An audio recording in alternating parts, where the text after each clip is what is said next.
Welcome back to TF Custom Shaving Brushes Workshop. How are we all today? Well, I hope. I know you're okay, Razor. Got you in the chat.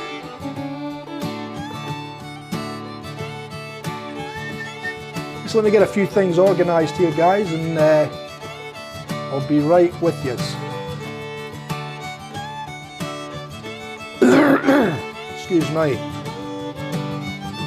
How's the sound volumes? Okay? Music need to maybe go down a little touch. Well, we'll leave it be, see how it pans out.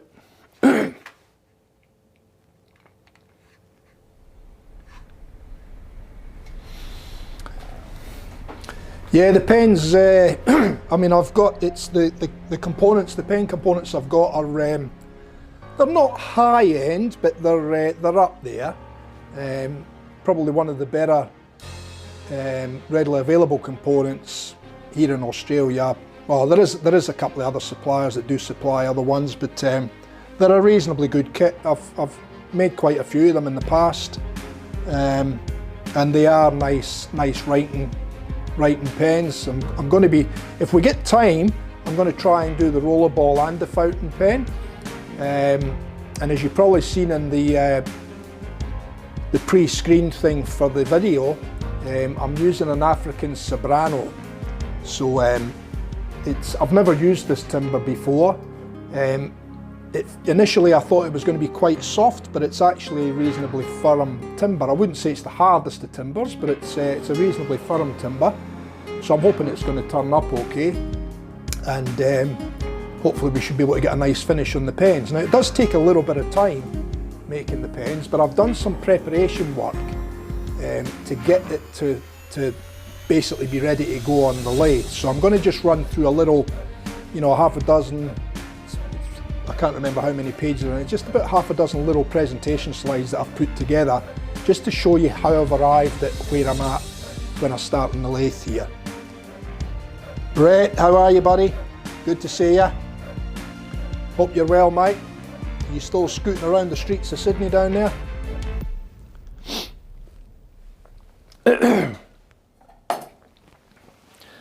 Well, I've had a fairly busy weekend this weekend, so it was all last minute rush to get here so that ready for this afternoon. I had my land search training on this weekend for the SES, so we had a full day theory and some practical yesterday up at our local headquarters here, so that was basically all day Saturday from 7:30, 8 o'clock in the morning right through till about 3-4 o'clock, and that was just full theory.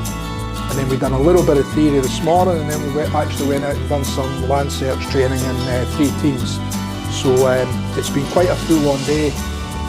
When I got home a little bit earlier today, so it was about 2:30 or something today when I got home, and I sat in the chair and I crashed with the 2 dogs lying on top of me. So yeah, so hopefully I'm feeling a little bit better now. I was a bit tired and a bit headachy earlier, but I'm feeling not too bad now. So we've got 3 in the stream. We'll just go on 7 now, so we'll give it another couple of minutes. And then what I'll do is I'll put the slides on, just so I can show you how I've arrived at where I'm at now, and then we can start getting ready to basically turn the blanks ready for the pens. Okay, and I'll just run through a few little steps on each of the presentation slides as well. Dealing with the rain, yeah, we've had a fair bit of rain up here the last 2 or 3 days as well. It sort of came in, I believe, on actually Friday afternoon. The rain came in here, and we got a fair bit of rain through the night, Friday night, and then we had a fair bit of rain through Saturday to sort of early afternoonish, and then we got a bit more last night. We had a little bit earlier this morning, but then when we were out in the land search, the rain held off, and it was pretty overcast, but it was good. The ground was still wet. The bush was obviously still wet. Where we were in. We were in Karawatha State Forest doing a person search. So yeah, so we got a little bit wet in that, but we got back to to the office, the training facilities, and then we had a bite of lunch, finished off our reports on the search, and then we got an early mark today, so it wasn't too bad. But this afternoon the sun came out, but it's gone a bit cool again now and a little bit more overcast, so we might end up getting more rain yet. But anyway, we'll see how things pan out. So we've got 3 in the strain. It's 2 minutes past 7. I might just get crack on, so I mean people can jump back and watch the video later anyway. So that's the good thing about these videos being up on YouTube. People can actually scroll back and have a look or catch up on bits that they've missed. Oh dear, you're in flood zone, mate. Oh jeez. Well, I hope everything goes all right with you, mate. Make sure you call the SES if you've got issues as well. Aye, down your neck of the woods, mate. Oh bugger. Yeah, music's down. We'll see how that goes, mate. We might get a couple of tracks where it might need to go up a little bit again, but anyway, it's just a case of trying to get that balance here and there. But I'm watching it and you guys are watching it, so that's good. Alrighty, well look, what I'll do, guys, you guys can chat on if you's like. Oh, they can't do anything. Why is that, mate?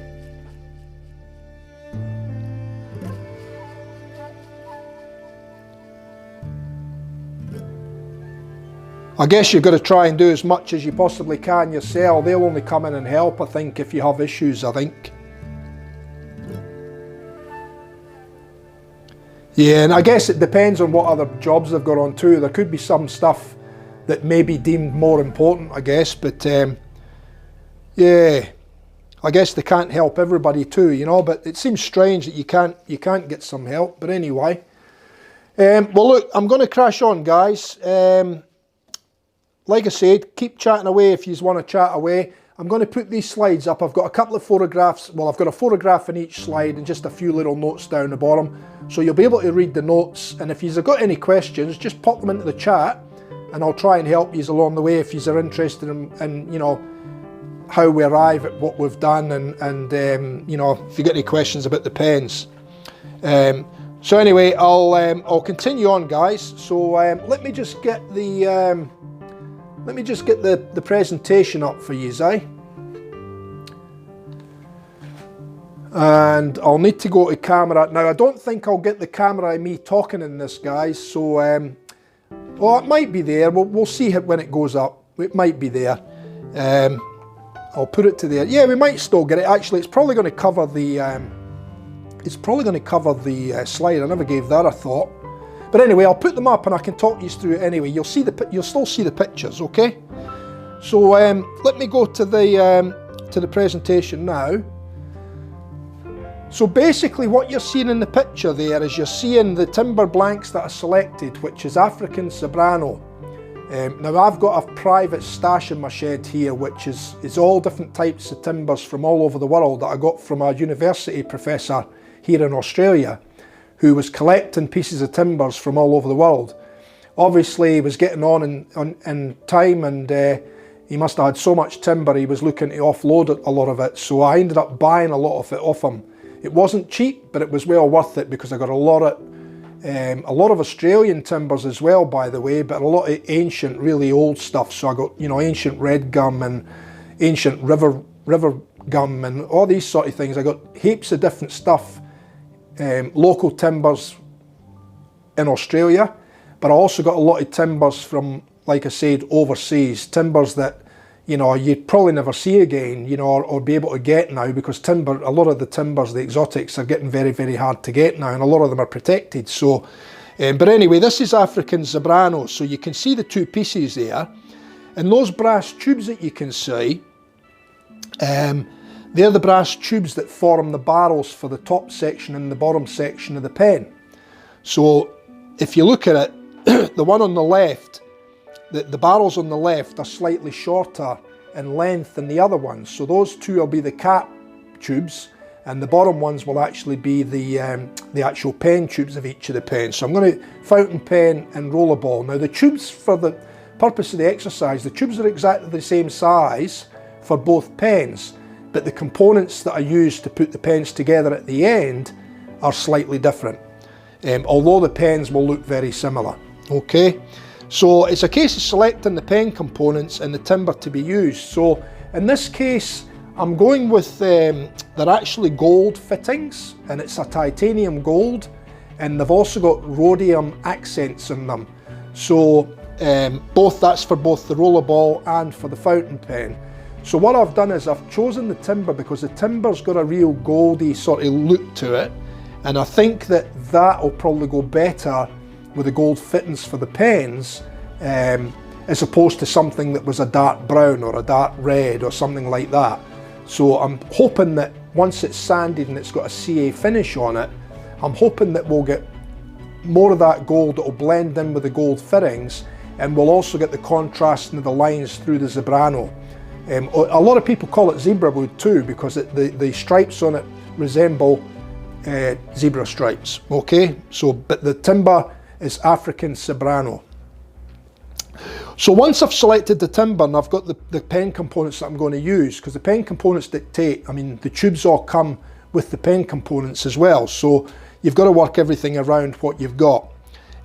So basically, as you can see on there, I've actually put some pencil marks on those timber blanks as well, and those timber blanks will then be taken away to be cut, and they're always cut oversize. Okay, so you cut them oversize, and then we've got another process down the track where we actually reduce the length of them to the tube size.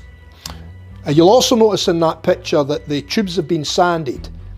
So those tubes are actually going to be put inside the timber, and the reason I sand them is to get any oily crap off them from machining when the brass tubes have been made, and also to give the adhesive more of a bond between the tube and the timber or the acrylic or whatever you're going to use for the pen. So that's where we're at with that.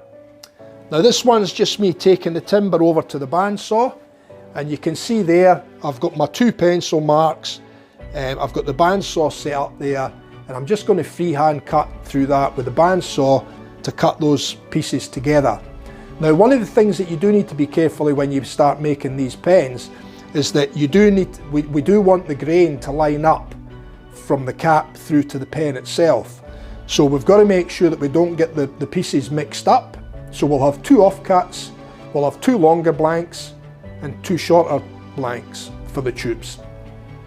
And what I tend to do is I'll put an A and an A either side of that centre pencil line, or a B and a B on the other one, so that I know which one goes with which, and as long as I line those letters up, those letters will keep the grain in alignment. Okay. And then on this one here, you can see there's the parts cut. So the two on the left are the upper end or the cap end of the pen, and then the two centre ones there, the longer ones, they'll be the main pen parts, and then the other two are just offcuts. So once I've cut the blanks up and I've identified A and A and B and B, I then take those pieces, and I've got special jaws that I put on the chuck, as you can see in that photograph there. So it basically centres the blank, even if the blank's slightly out of square, but it will centre it between two corner points. And basically then I can put a Jacob's chuck in my tailstock, I put the appropriate drill bit in it, and then drill the timber out. So you've got to drill the timber out relatively slow. You don't want to generate too much heat, because if you generate heat, you can cause the timber to crack and split. So it's nice and slowly does it, and then when you go through the other end of the blank, you've got to make sure that you don't blow it out. So you don't want to apply a lot of pressure. You've got to let the drill bit cut its hole and work its way through the other end of the blank. Now the two smaller blanks for the cap ends, they're a bigger diameter, or it's a bigger tube, so you need to drill a bigger hole to suit that tube. And then the two for the actual pen part, they're a smaller diameter, so again you have to readjust, put another drill bit in, drill a smaller hole to suit the tube. And you don't want a lot of slop in that hole either. That hole, when you slide the tube in there, you want just a little bit of free movement just so that you can get enough glue in between the tube and the timber so that you get a good bond. And you've got to really work that glue into the blank from both ends, just pushing the tube in and out and twisting it, making sure that you're getting glue. And you've got to check inside the blank, look down into the hole, and just make sure that you've got, you know, glue on the whole surface on the inside of the drilled hole. And you do that to the 4 pieces. But bearing in mind, you want to keep 2 pieces together for the other pen, and you want to make sure that you're keeping the grain lined up all the time. And what I do with mine is I drill them from the centre to each end of the pen, on each end of the blank. So that's basically how I try and keep everything in alignment. So you use the lathe to drill the blanks, but you know, if you didn't have a lathe, or you had a lathe for turning but you didn't have the proper chuck jaws and the Jacob's chuck and all that, which a lot of people don't, you can also drill them in a drill press, and you can get a little self-centering vise, or you can make a little self-centering vise yourself, so it'll centre it on the drill bit, and then that way you're still drilling. But to be honest with you, you can't get any more accurate than drilling it on the lathe. Okay. So using the lathe, we'll or a drill press drill the timber pieces to suit the tube size. Okay. Ensure the holes are centred within the timber pieces. So that's basically making sure that everything is as close to centre or on centre as possible. I'll ask if you've got any questions and you put them in the chat. I can't see the chat at the moment because I've got the laptop on for the presentation, but once I get through the presentation, I'll check the chat, and if there's any questions there, I'll try and answer them for you. So there you can see I've drilled each of the 4 pieces, and you can see I've sat the tubes in them, and you can see the tubes are all sanded there, and you can see that I've actually marked the far away one AA and the grain lines up, and I've got the other one there BB and the grain lines up. Okay, so just test fitting the tubes there to ensure the correct fit, and then I'll remove those tubes, and then that's then basically ready for gluing. So there we go, onto my famous glue board, the waterproof glue board. So you can see I've got my, I can't remember, I think it might have been a 5-minute epoxy I used. So equal parts part A, part B. And I've worked the glue inside each of those blanks. And then I've set the tube inside them. And I even the tube up within the blank, because the blank is slightly oversized, as I said before. So then I put the tubes in, and then they get sat aside to dry. So I done these, when did I do these? I done these yesterday. Yesterday afternoon I come out and cut the blanks, picked the timber, picked the pen components, and then I come in and done a bit of preparation so I could take these photographs, and then that would show you exactly where we're at when we start on the lathe here. Okay, so they've just been left to set. So that was yesterday, well and truly. I mean, it's a 5-minute. I could have been working on them yesterday afternoon about half an hour later and it would have been fine. But it's always better if you can leave it 24 hours, leave it overnight or whatever, you know. So I've mixed the 2-part epoxy, we've glued the tubes into the timber, and then basically we're set aside now and allow it to dry. Once that's done, I've got a little square jig set up on my disc sander there. And basically what I do there is I just square off the ends. And what I'm doing there is I'm taking off any excess glue on the end of the blank, but I'm also taking the timber back just until we hit the end of the tube, right? We don't want to sand any tube away. We just want to take the timber back. That was that excess I was talking about, the oversized. We just want to take it back till we hit the edge of the tube. Now there's a lot of different ways you can do that. You can do it in the lathe as well, but I've got mine set up that I can do it on the disc sander, and it's never let me down. You know, and I've made hundreds and hundreds of pens, so it's never let me down. Although I did notice tonight it might need a little bit of adjustment, so that's something I'll have to play with. But it's just a minor adjustment, okay? So I square up each end on each piece until the 4 pieces are done, and it's just, like I said, both ends, it's just taking the timber back until you just touch the tube. You don't want to shorten the tube because then you'll shorten the pen, and your inserts for the fountain pen or the rollerball might not work if you make it too short. So the trick is only till you touch the brass tube, and then you stop, and that's your final length for your blanks. Okay.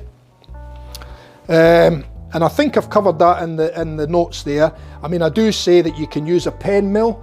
So a pen mill is like a little cutter with a drill through the middle, and you can set it up in your chuck, and you can bring, or even in a drill press, and you can drill in to the end of the blank, and it will cut the end of the blank out, and you just do that until you hit the tube as well, and in that way it's square as well. So there's different ways you can do it. The ends of the blanks must be square to the tube. So if the tube is actually offset, if it's off center in the blank, then you've got to square the ends up to the tube. So that becomes a little bit more complicated, but the trick is just keep everything center from the start, and you shouldn't go wrong anywhere. Okay. And like I said, it removes any excess glue as well. Okay, so now the timber blanks are now ready to take to the lathe for turning, and that's the stage where we're at now. So let's go back to the video footage now. Okay, so there we go. That's the presentation done. I'll get that out the way.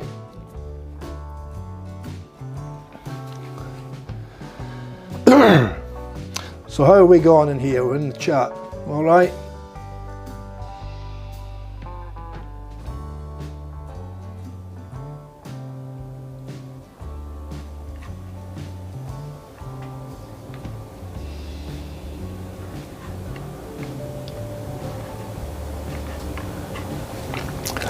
Yeah, it was just a basic one. I used to do a lot of PowerPoint presentations that were quite complex when I used to work in construction, when I was the field service manager for a large construction company, but I haven't done them for a fair few years, and I was pushed for time yesterday, so it was just a quick thing to try and get it so that you could see where we're at now, you know.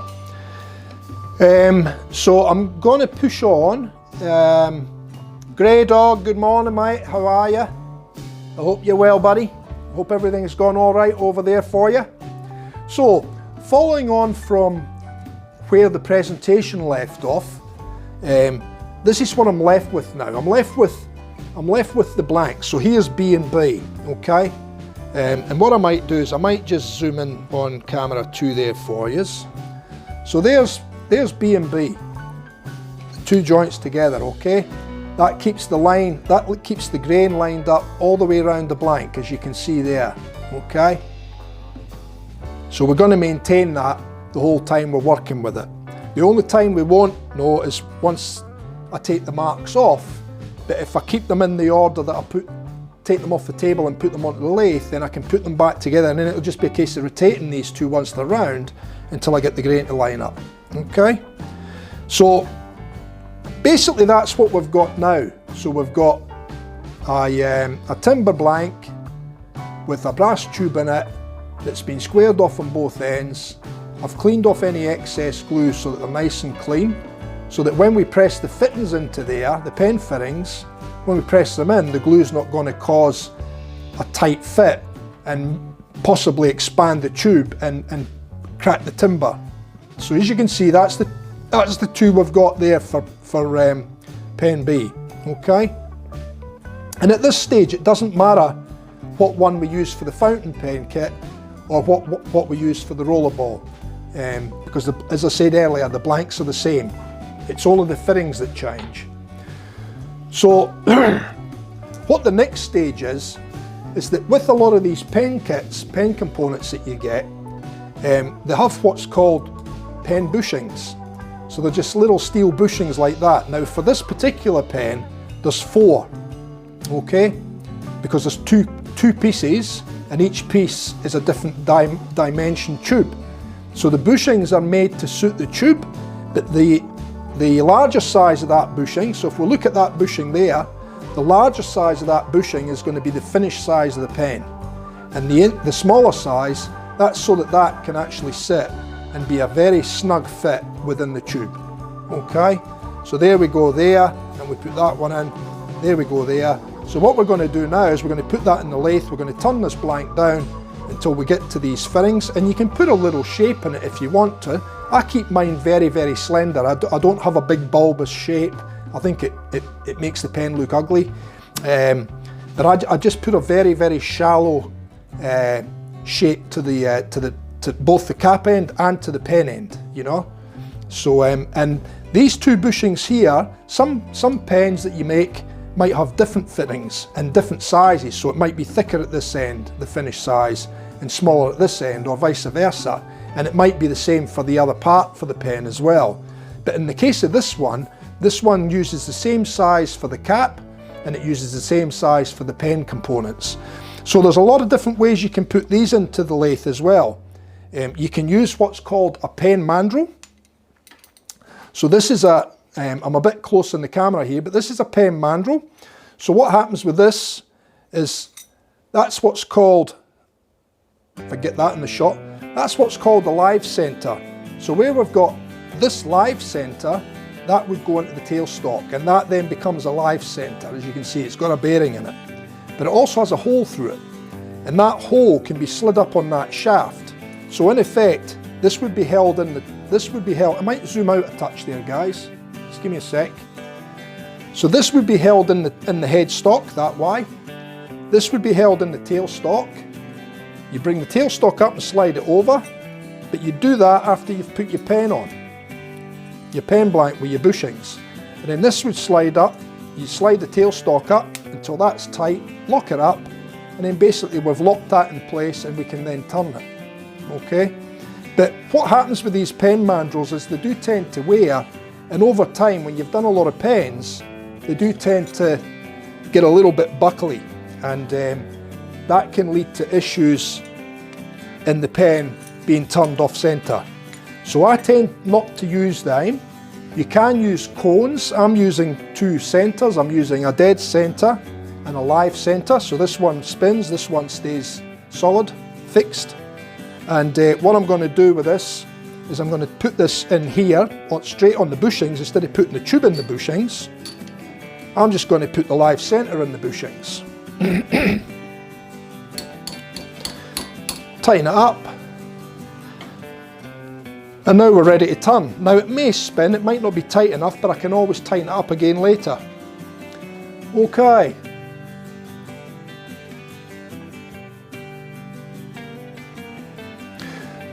Alright, so basically now what we're ready now to just basically turn. So we can turn each of these blanks now.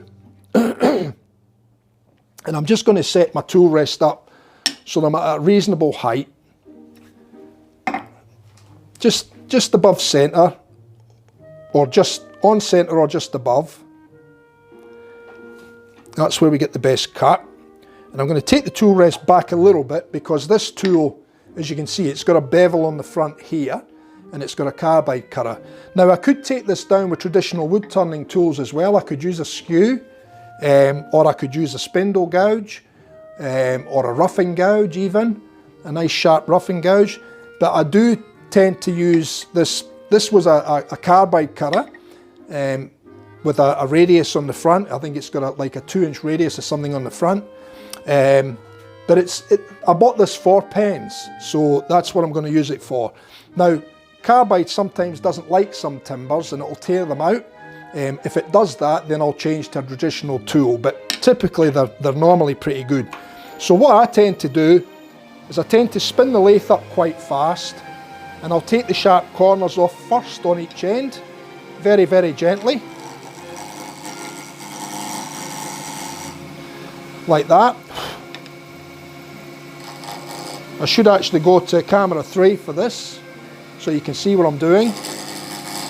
So I'm just taking the corner off till I hit solid wood. Okay, and then what I'll do is I'll start to shape that now and take the corners off the blank so that we end up with a round blank.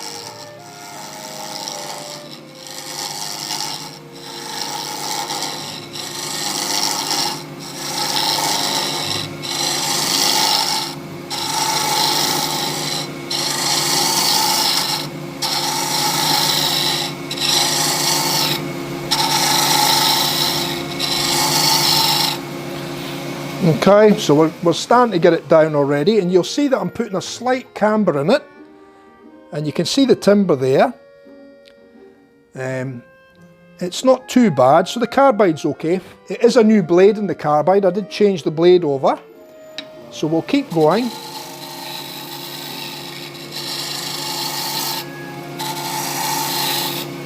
And once I get down nearer to the bushings, because they are steel, I'll take a little bit more care.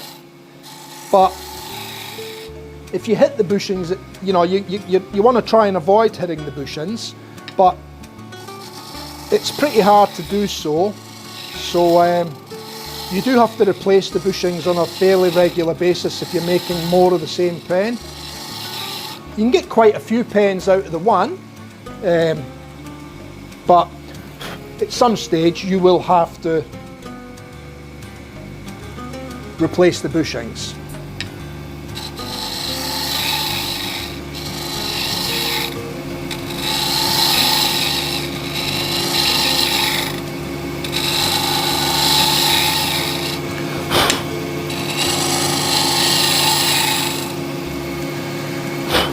So you'll see what I'm doing is I'm taking my time now, especially at the bushing ends.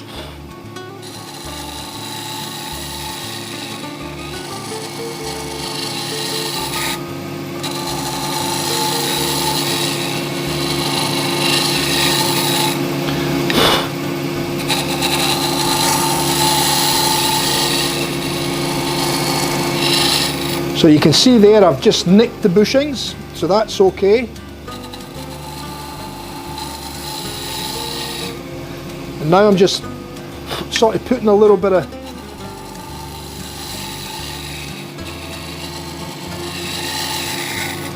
the final shape in there. I don't think the camera is showing the shape as good as what I can actually see it. So it's narrower at each end and slightly fatter in the middle. That's basically what I've got there. Okay. Now that feels fairly smooth. This one still feels a little bit that it could come down. That's probably better there. Okay, so what I'll do now is stop the lathe, loosen that, and that's that one turned. So you can see there. Hang on, where are we? We're in that camera. So you can see there now, you can see the shape. So it's slightly, you know, bulgy that way. Okay. So as I said before, now I can't tell, you know, which end had to be on it. But once I turn the other one, as long as I keep them in the same fashion, once I turn the other one, we'll be able to pick up the grain one way or the other. We'll be able to get that to line up, and then we'll just keep that the same all the way through. You know. Alright, so that's that one done.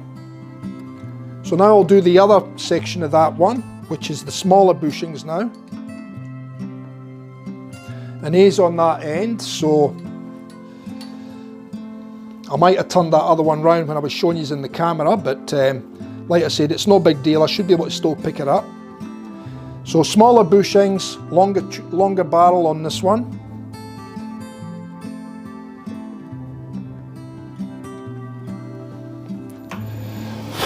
So again, I'm just going to take the initial corners off.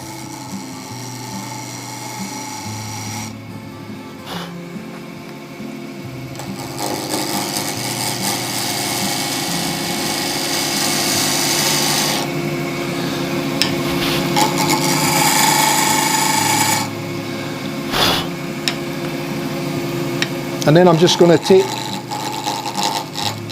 the corners off the square blank.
That's me hitting the bushing there that you can hear.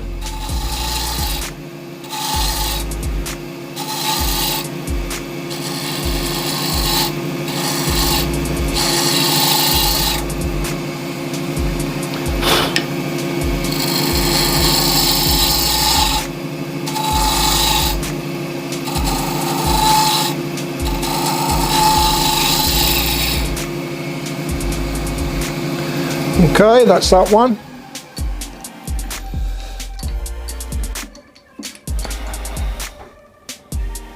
So again, you can see there's the blank. And if I take those bushings out, you'll see there that there's not a lot of material left on the tube. That's why it's so important to make sure that you get the tube perfectly centered in the blank. Okay?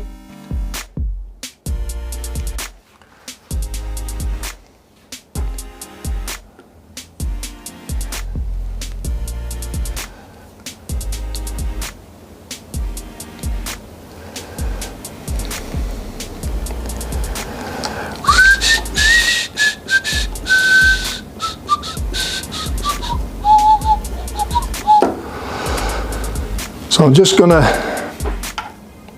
grab those bushings and put those bushings into the other sections now.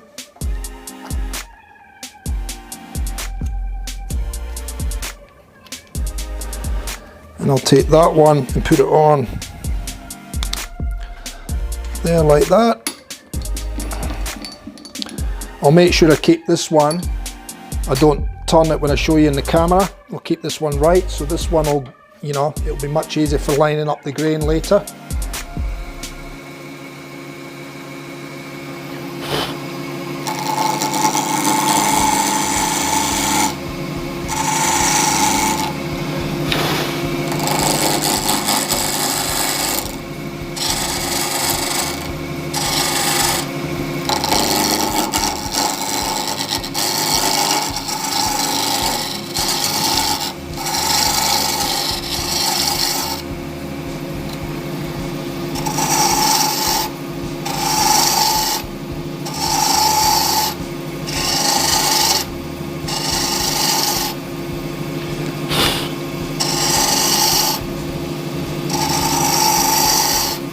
It's got a lovely smell too, aye? The zebra wood. Well, this one has anyway.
I'll do that one. Now obviously now that I've taken that wood down to the bushings, when we put a finish on it, especially when we put multiple coats of CA on it, CA is going to make it bigger again. So what would happen then is that the blanks would be too big for the fittings, which we don't want that.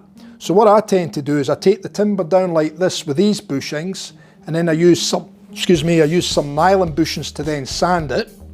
And then what that does is that means that the blank is now slightly smaller than these bushings. And then when I put my finish on, the finish actually brings it back up to these bushings, and that's how I overcome that situation. And I just find that that works better for me and it works easier. So, you know, you've always got to be mindful of that size there, although it's the right size of these bushings, but if I put a finish on that, it's going to make that bigger in diameter. So then it would be too big to meet with the fittings on the pen.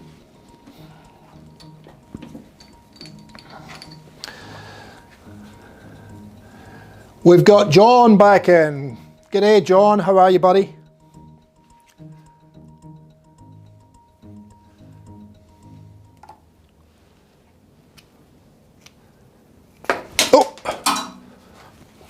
Oh, where did that go? Sit that there, sit that there.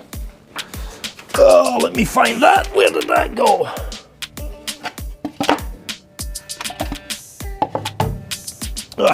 Found it. Found it. Okay. We'll do this one, and then that's the 4 barrels turned. Then we just got to do a bit of sanding, and then we can put a bit of finish on. Okay. So we'll just take the corners off the guy. Like that. Nice, easy.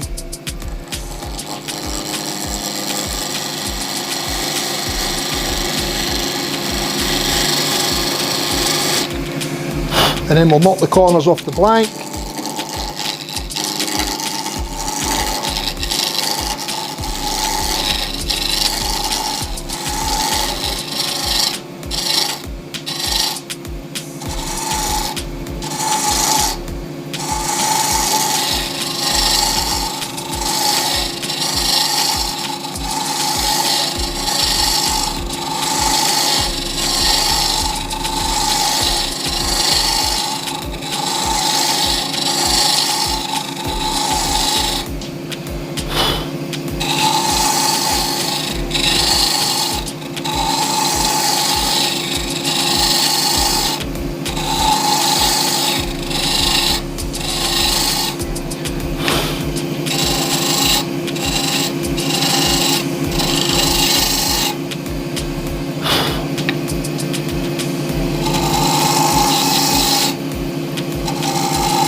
And that'll do that one.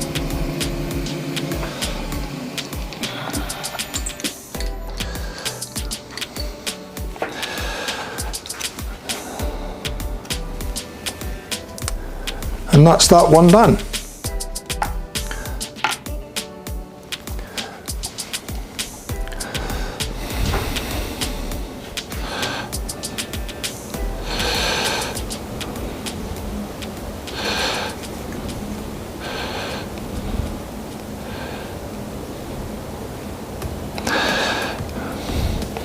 And basically, if I can get that in shot there, you can see that we've got the grain lined up there.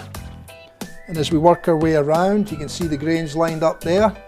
So that was that second one that we kept in the right order, but the other one I may have mixed it up because I was showing you guys in the stream, but I think that's probably going to come close there. Probably not, maybe. That way. Maybe not. Maybe that way. Maybe not.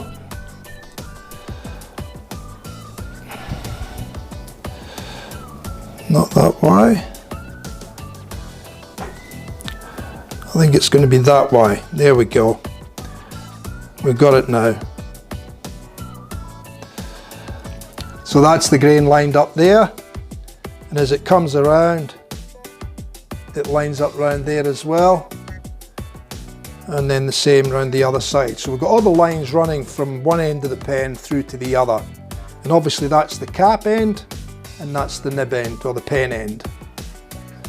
So I'm going to lay them back down in that order, and in that way I remember when I put them back, if I put them back in that order, then we should be good.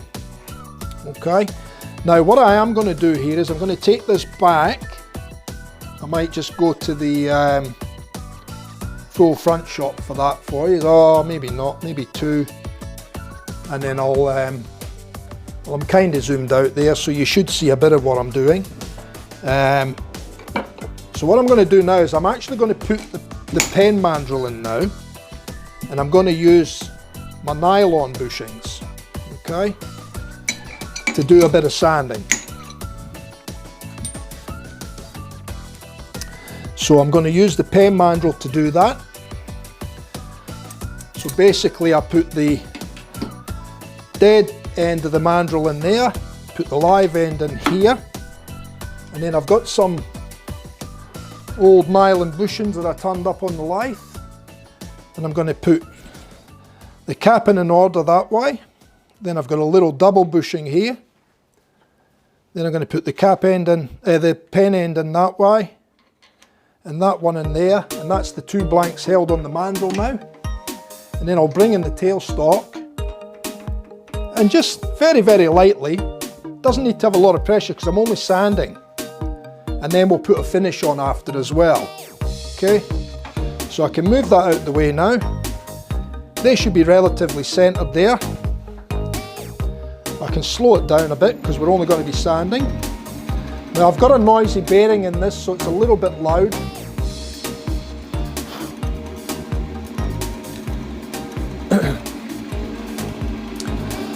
I'll bring some sandpaper in.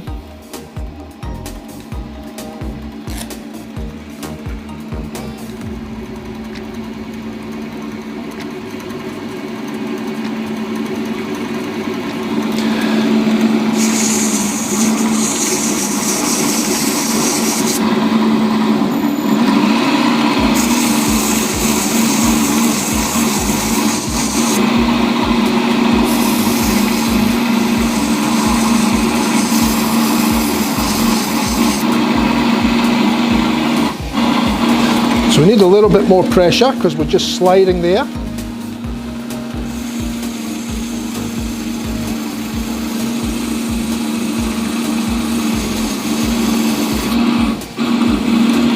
Still sliding. You don't want to apply a lot of pressure because you can split the tubes.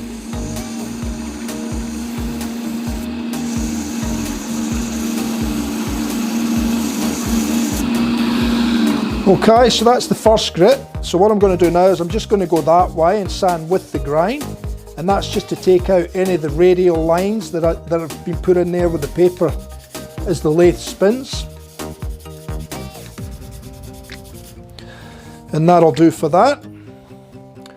And I'm going to just stick them here because I'll continue to reuse them until they're exhausted. Go to the next grit.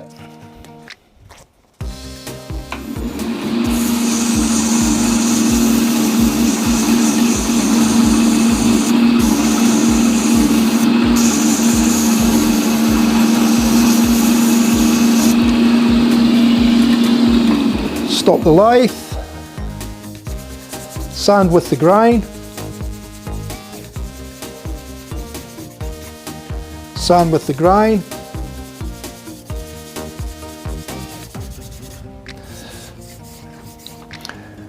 and if I go to that shot, you'll see that they're already starting to come up quite smooth already, and that's only the second grit.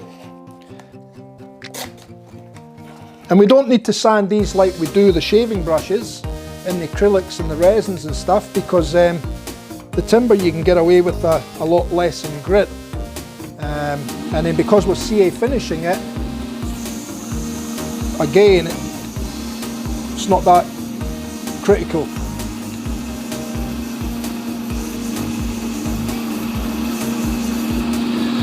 So again, I'll stop that. We're on a finer grit now, so we'll just go with the grain again.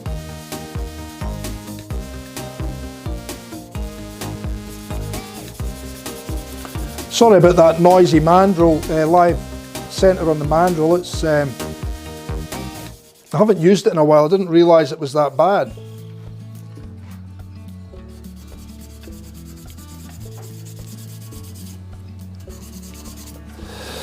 Okay, that's that one. So that's the third one.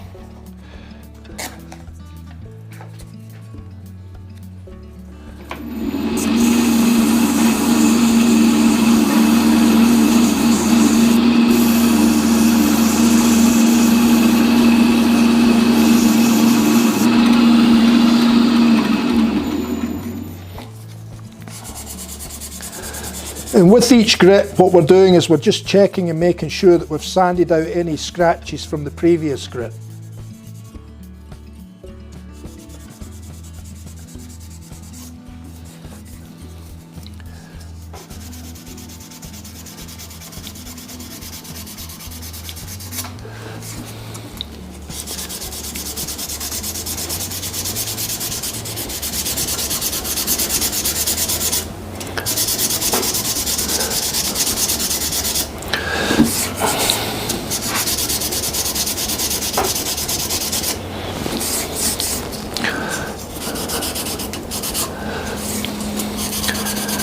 And I'm just checking, make sure there's no scratches anywhere.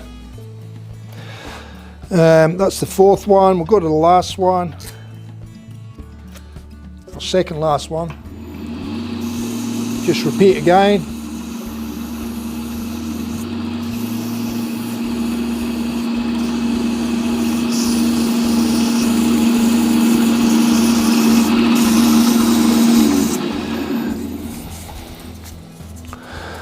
So you'll see now, because I've actually sanded these blanks down now, they were turned down to the bushing size.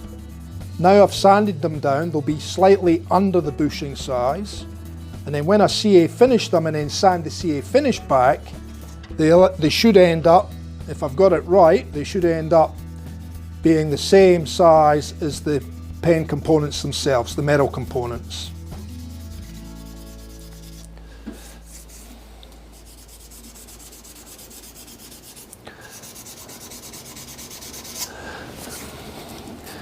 So I'm just checking, making sure there's no scratches anywhere. If there is, I've sanded them until they're gone.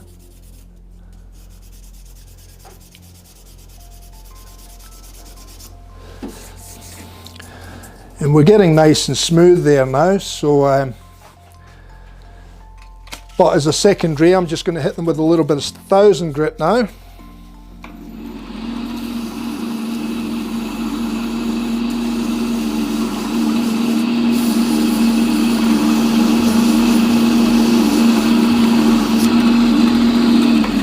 And do the same again, just sand with the grain now.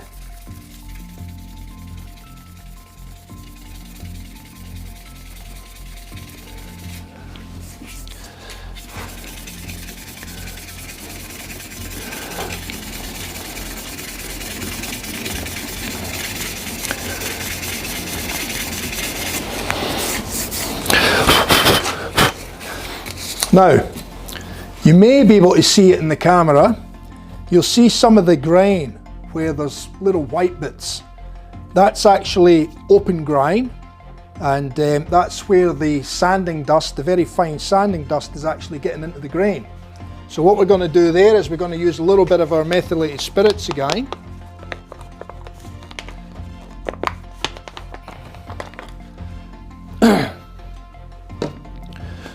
With a clean cloth, and we're actually going to wipe that blank, or both those blanks, with a little bit of methylated spirits.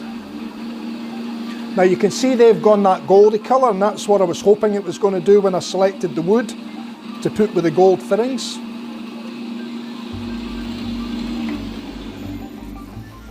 And all I'm going to do now is I'm just going to rub the blanks that way to make sure we've got no dust left in those in that grind.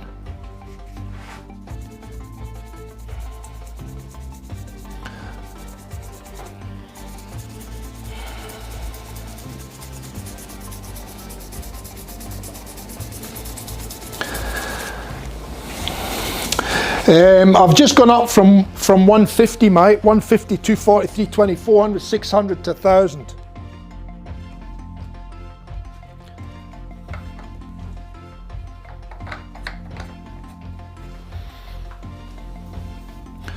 All right, now that's those ones done, so I'm going to take them out of there now and keep them in the order so that I can put them back in that order down the track. So now I'm going to put these ones on in the order.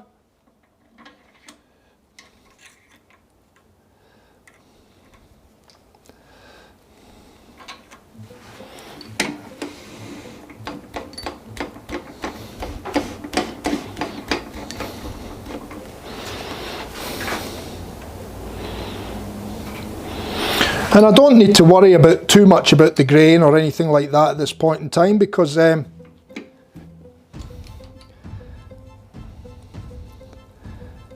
it's when I've finally pressed the pen components in that we want to make sure everything lines up, you know.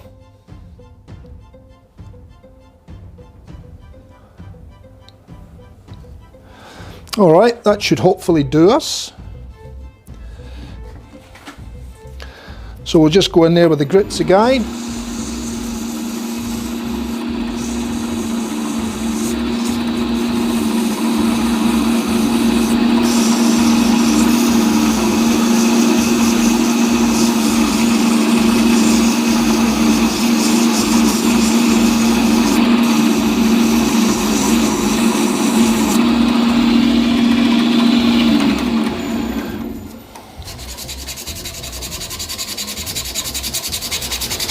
So sanding with the grain again.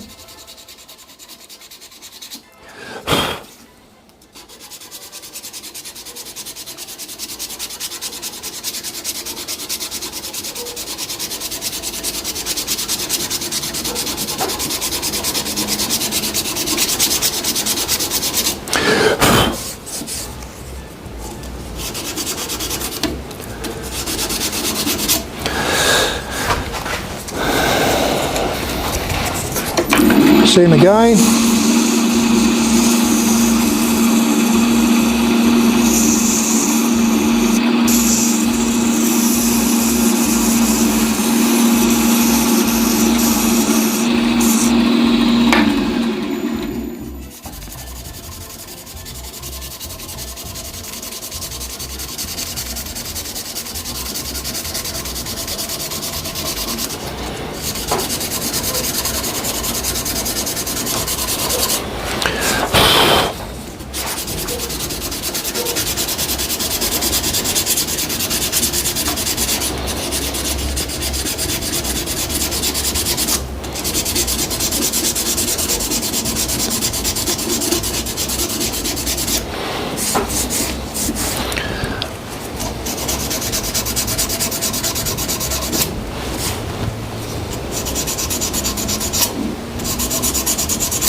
A couple of little scratches there that I want to just chase out.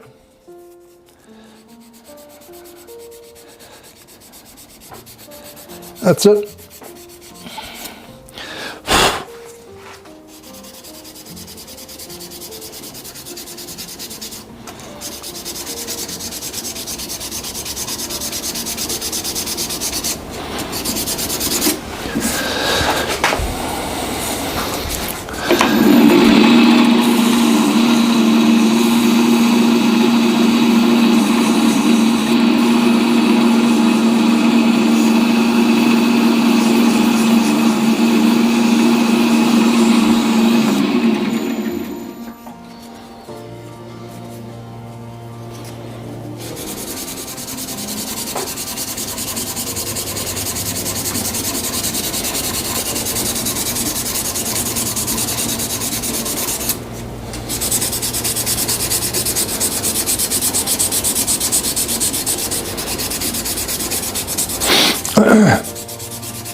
So how's your day been, John? All right, mate?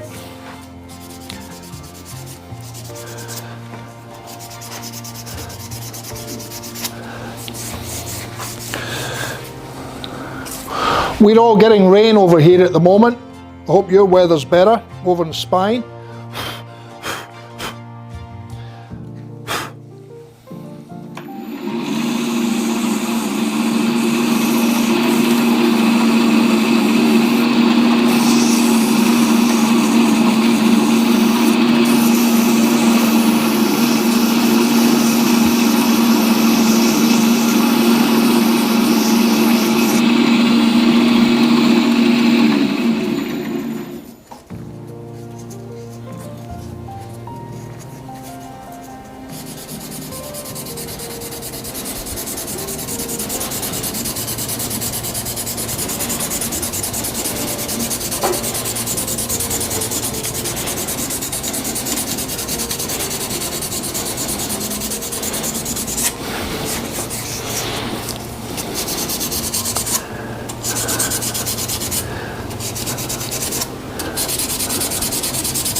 Yeah, yeah. Well, we're in our winter, coming into our winter now, so it's getting a little bit cooler. Still not cold. I mean, I'm still in shorts and a pair of thongs on my feet and flip-flops, whatever you want to call them. But you can feel it's cooler, definitely cooler. We've had a fair bit of rain since we're away. We're Sunday night here now, and it's we've had a fair bit of rain since Friday here. So, which we always need the rain here, that's for sure.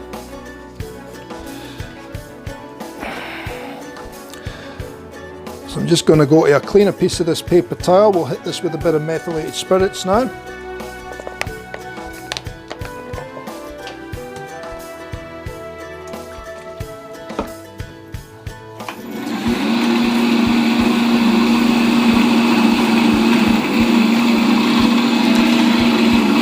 So you can see the amount of crap that's come off that already.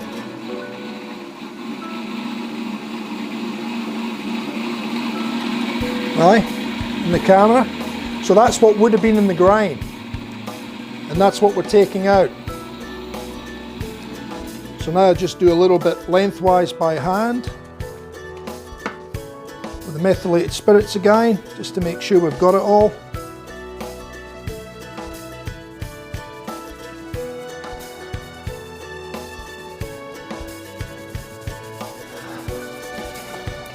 And this is going to be a lovely colour with the gold fittings, I reckon.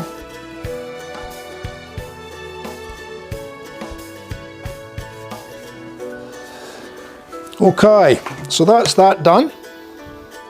So now we can apply some CA finish.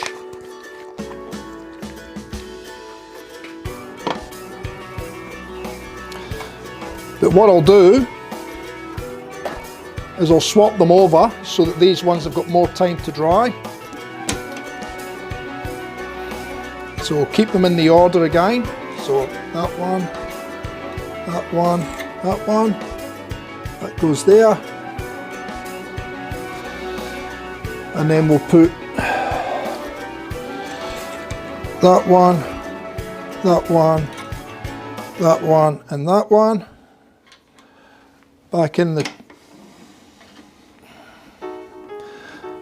there. And again, I don't want a lot of pressure,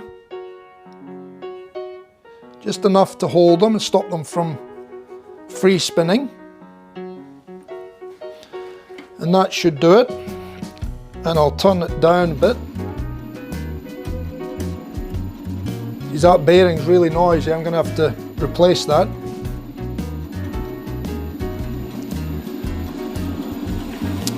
Okay, so get my clean paper towel. Actually, I should blow the dust away first.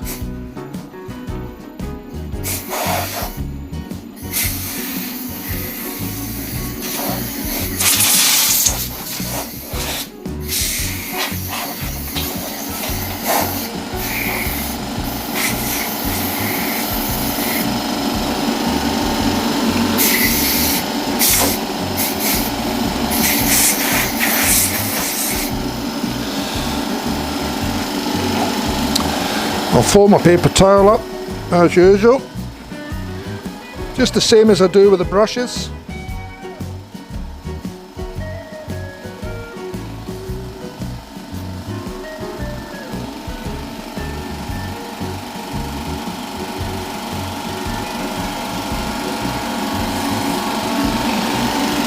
Then I'll just clear my electronics.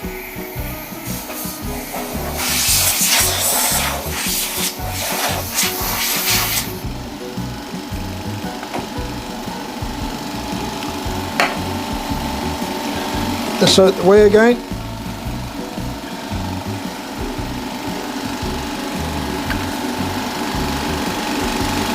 And I'll leave it on that shot for now, and you'll see the CA getting applied now. So I'm just going to go straight on with the CA.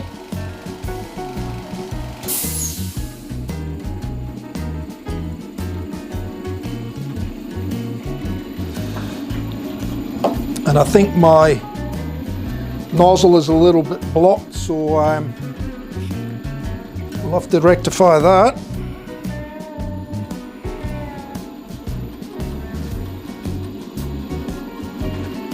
Which I think we've just done.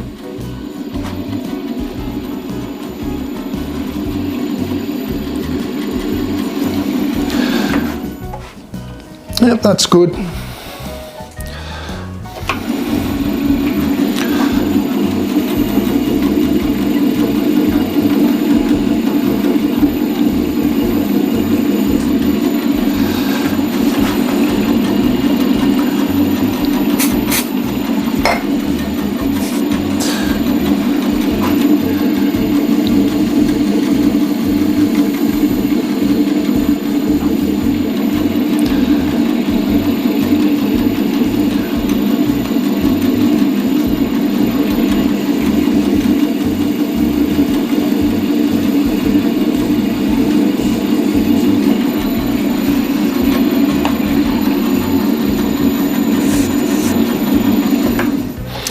And you can see we're already starting to get a shine on there, but the grain still needs to be completely filled because there is a fair bit of sort of openy grain in this Zebrano.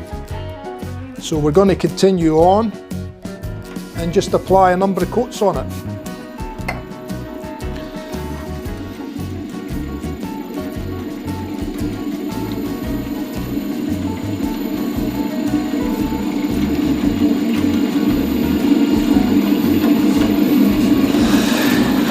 What I like about this method with the cones as well is that you do get a little bit of spillage of the CA over the end of the blank as well.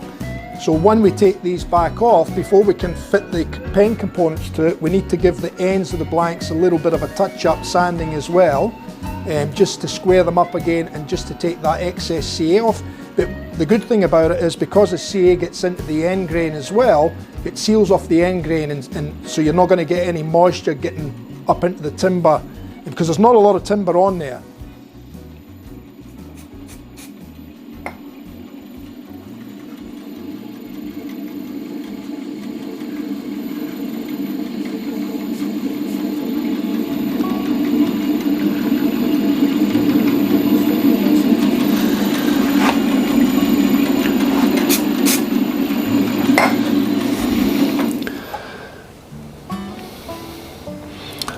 It's coming along nicely.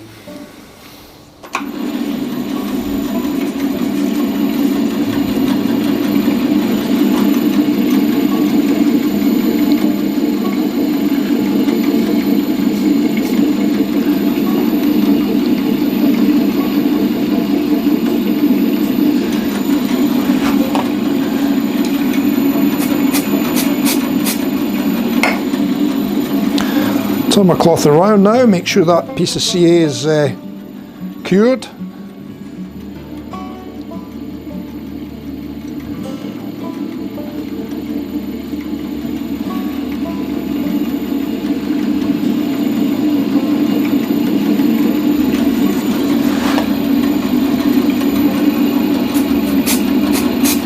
And the smoother we can get this on application, the much easier it'll sand up and then polish up.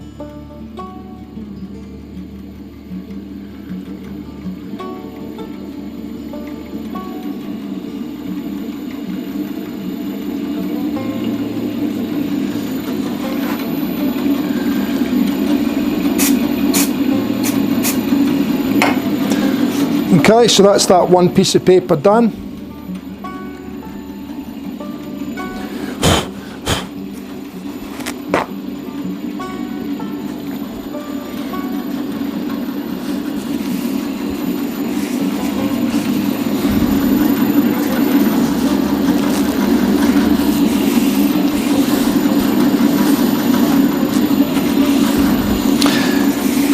And again guys, the turning's the quick part doing these pens. The sanding and the finishing, well more so the sanding, is the slow part.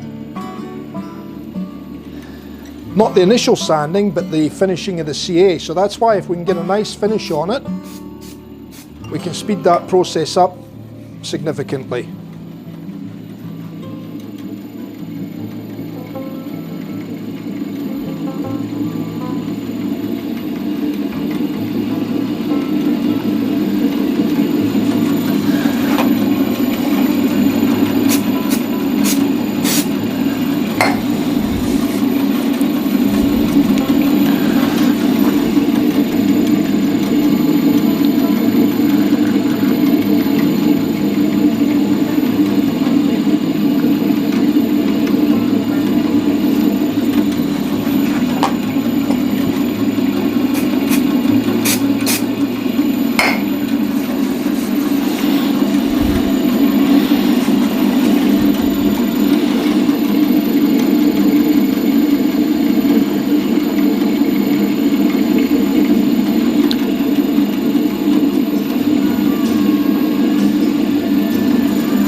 So excuse me for pushing on, but I do want to try and get through it fairly quickly.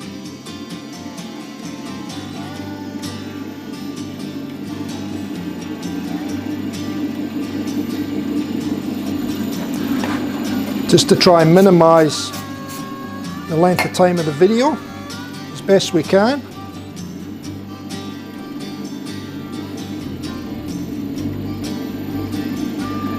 You can see that smoke with the CA curing on the paper towel.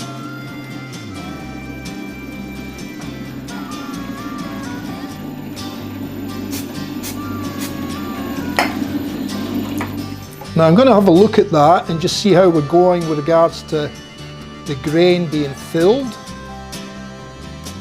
And we're pretty much there now, but I'll put another few coats on anyway, because I do like to have a nice thick coat. So we'll continue on, put another few coats on it.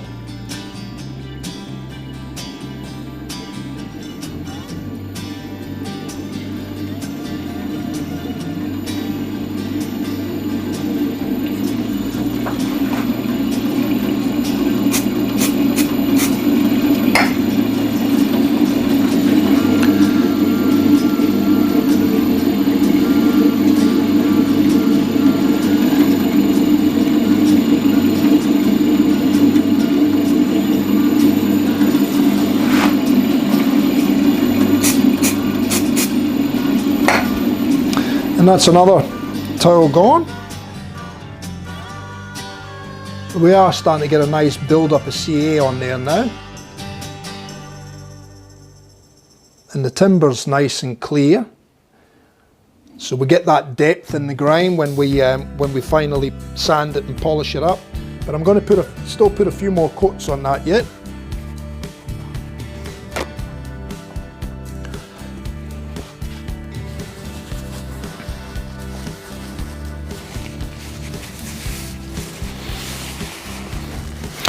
Am I missing some chat here, guys, or have you guys gone all very quiet?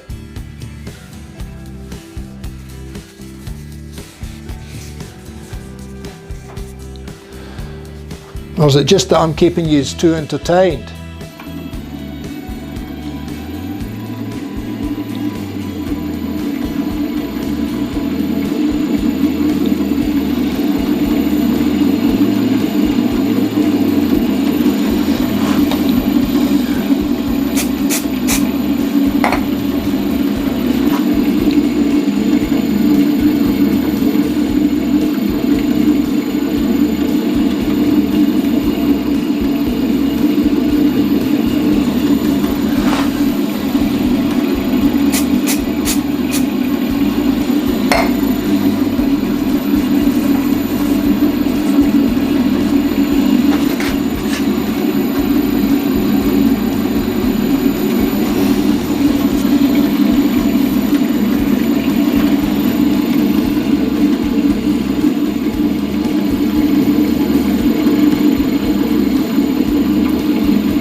All quiet in the Western Front.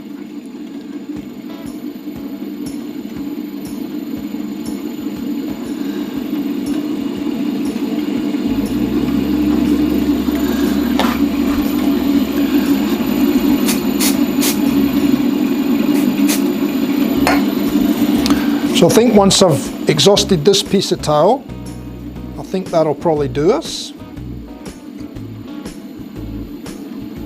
Because I'm putting quite a lot on each wipe as well.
Yeah, well I'll need to speak to my wife about that. I never got my coffee tonight. She normally brings me out a coffee just before I go live, just before 7. I never got one tonight.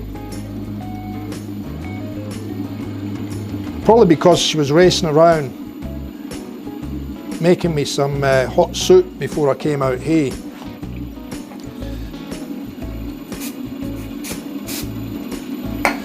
I must have drizzled some CA down the can, or oh, it's down the bottle, that's what it is. So I'll just use an old cloth for that. I've picked that up and I've got it on my hands. Now it's on the can.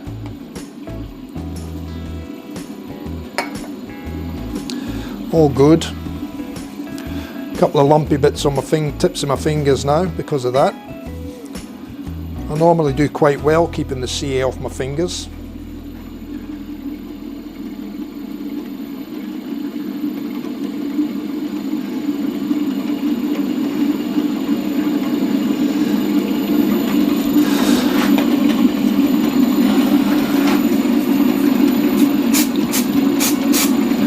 And I think that'll do that for now.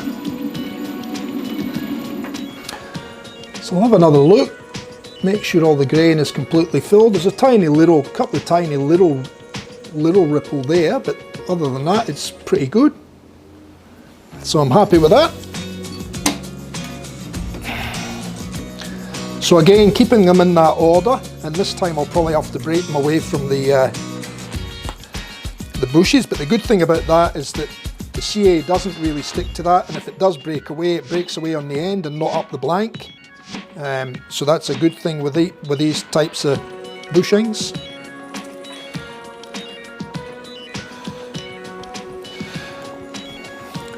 So that's that one ready. Now we're going to do the same with this one. So we'll put that on, that on, that on, and that on.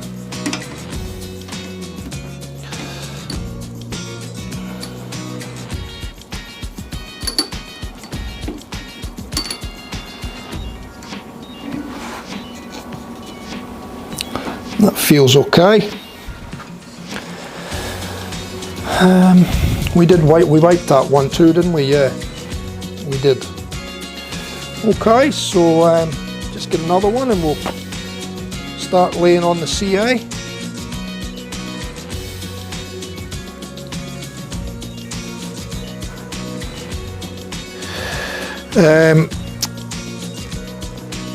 Grey dog, I am 59 this year, and I was married when I was 21.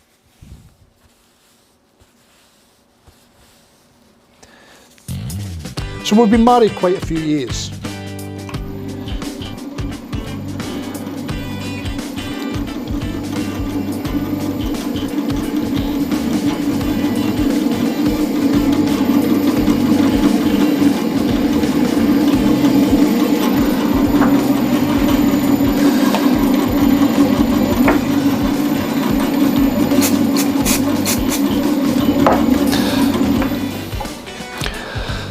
Okay, so that's the first initial coat. That's going on quite nicely.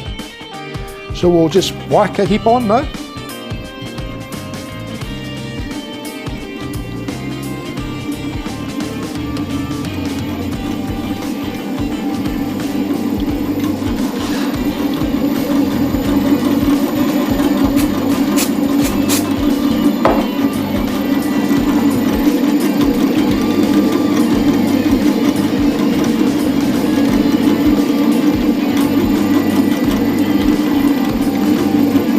I think I told you before, right?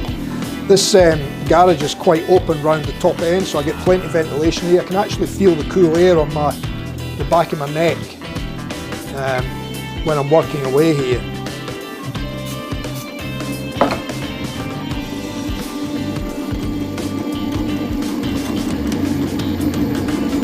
Getting a nice breeze. And it's not as cold as I thought it was going to be. It's actually refreshing.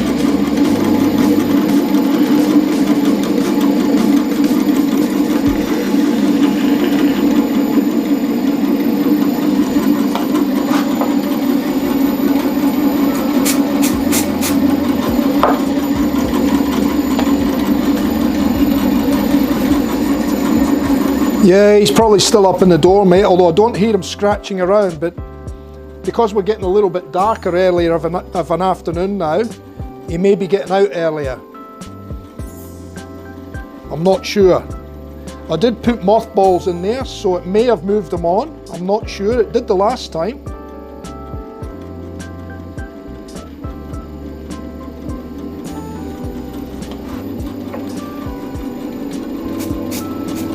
But the last couple of times I've been out, I don't think I've heard them. You can normally hear them scratching around inside the roller door behind me.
There's one.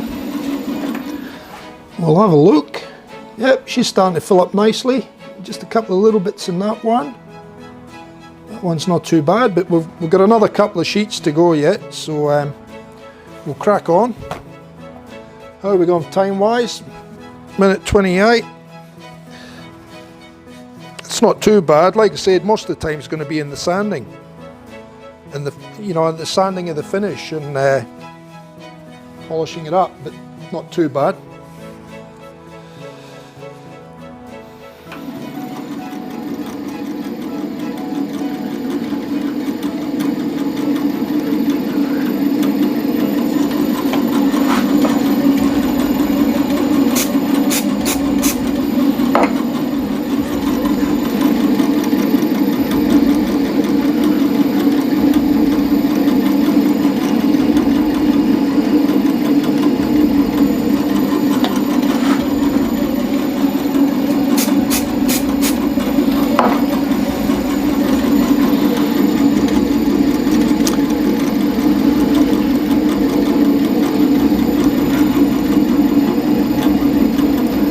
And I'll have to get more CA shortly too. I'm getting low on my thin. I've got medium and thick there, but that's the last of my thinner stuff.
Laughing at John was being greedy.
There's another one down.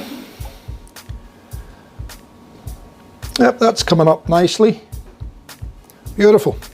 One more and we're done with the CA. Then we can go on to sanding.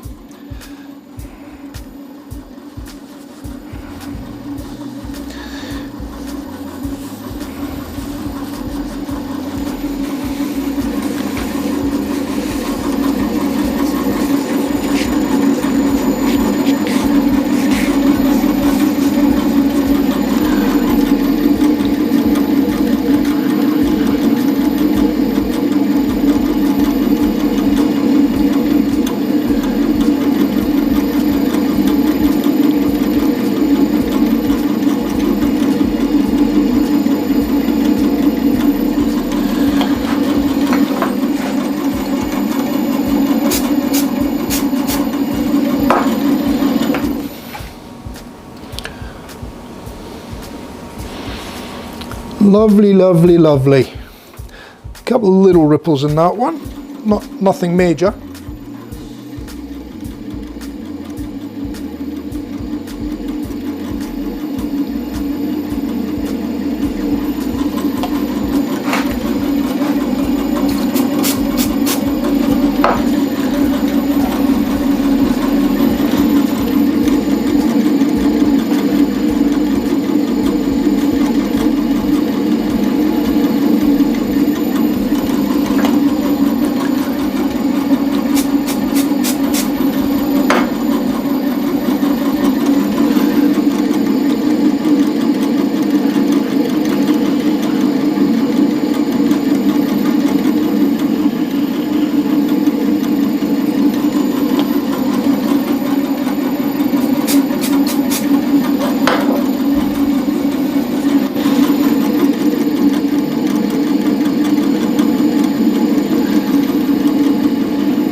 1, 2, 3, 4, 5, 6.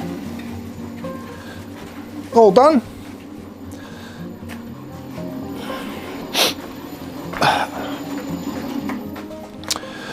Give the CA bottle a bit of a wipe before I put the top back on it. And we should be finished with the CA now. So we'll just whack her back in the fridge. Get rid of that. Da, da, da, da. And I should be finished with that as well, so we can get rid of that.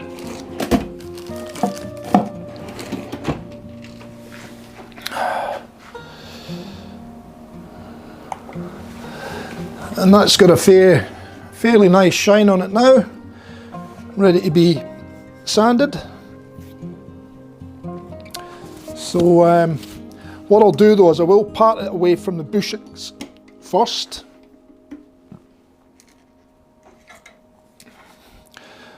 That come away easy enough, easier than I thought.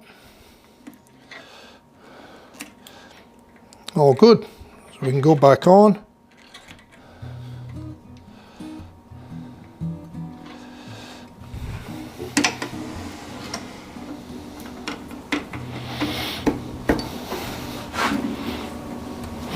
Needs to be a little bit tighter. That's better.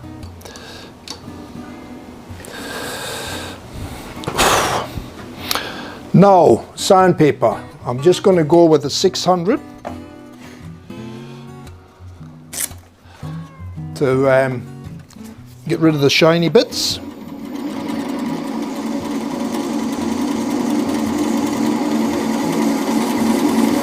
The paper will clog up fairly quickly too, so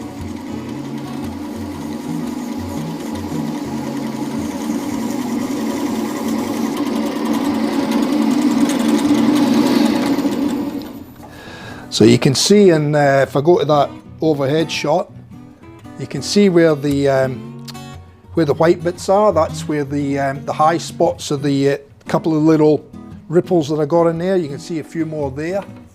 So we're just going to sand it until we get rid of all that, and not putting too much emphasis on the ends of the blanks. I mean, you still want to sand them, but you don't want to sand through the end.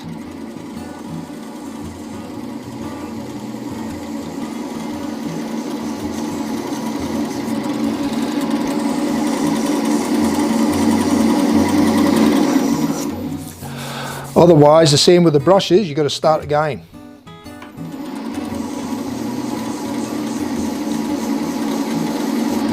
And in this case, I think what I'm going to do as well is I'm going to use my little foam pad just to make sure we get rid of the high spots more evenly.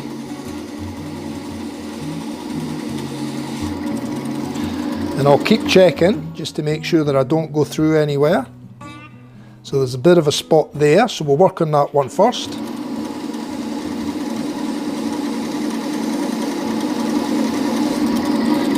Have another look. And we'll just give that a little bit of a hand sand there now, because there is a little bit of a bump there.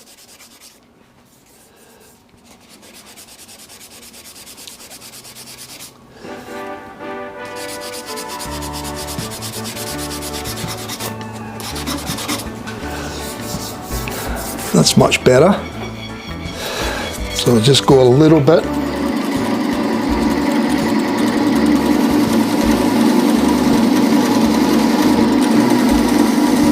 We'll check this one.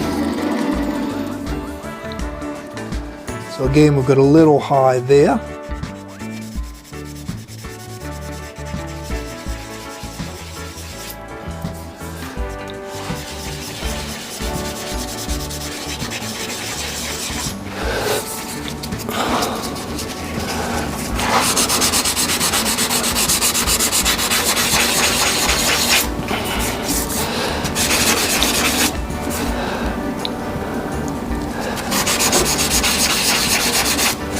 And that's pretty good there now, so I'll hit that with the 1000 grit.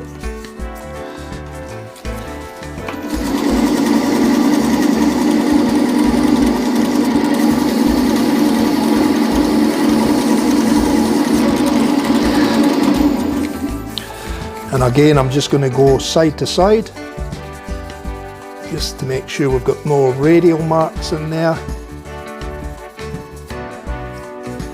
And just keep checking that.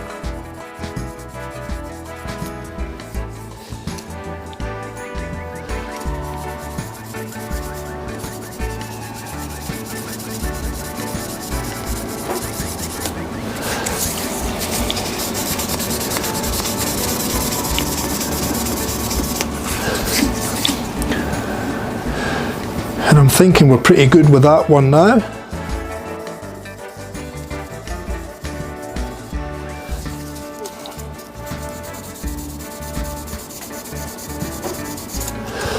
And I'll just work on this one now, a little bit that way.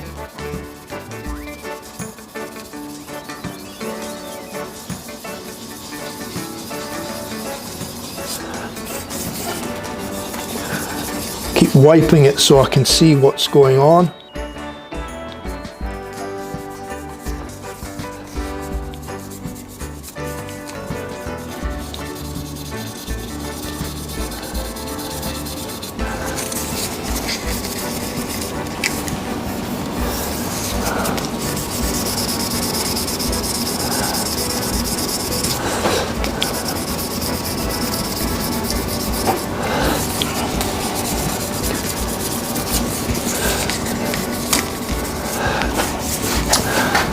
And that's that one done, other than just sanding the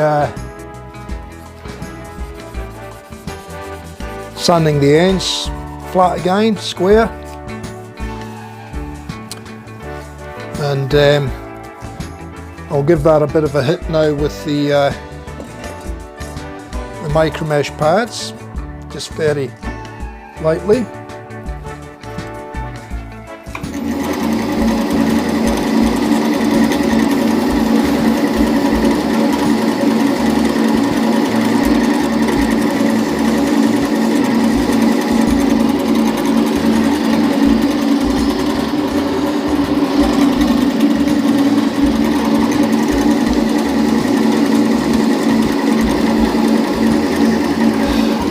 Music down a little bit,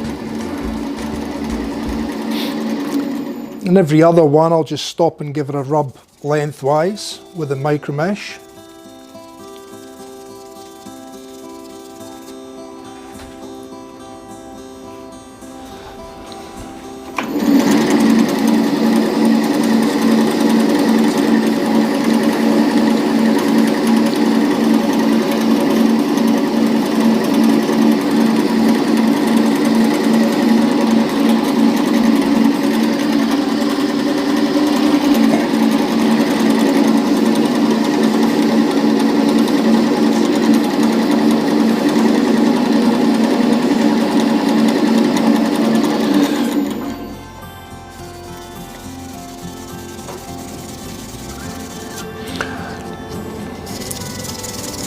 And again, this is why I like using these cones, because it allows the CA to spill over the ends and seal that end grind.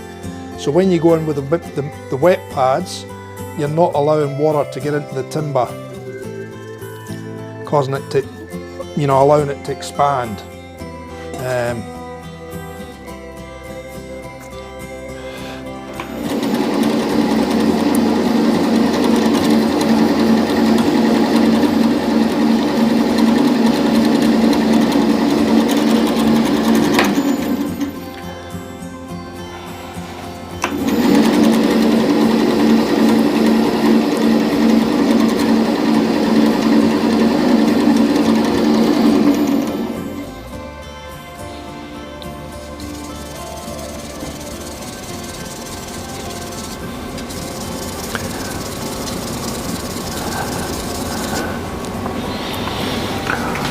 Okay.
And that gentleman is nearly finished, that one. So all I've got to do is sand up the ends on it now. And then there's a couple of different ways you can do that too. So you can do it freehand, just on a flat piece of paper on a flat board. You can also do it in the lathe, where you can put a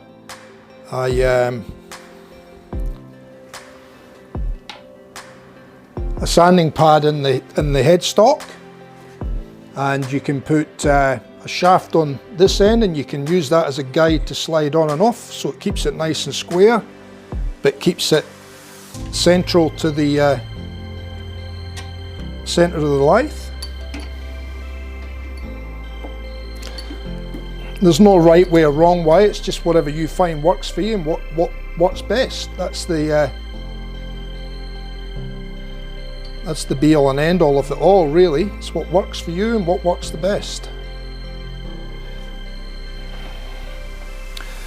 Okay, so that's that on again now. So I'll get another fresh piece of 600.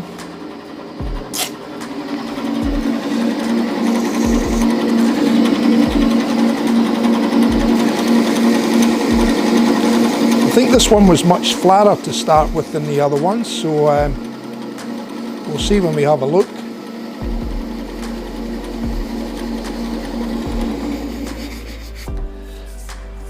Yeah, it is, it's much flatter, so there's a little bit there, but that's alright, that'll come out fairly easy.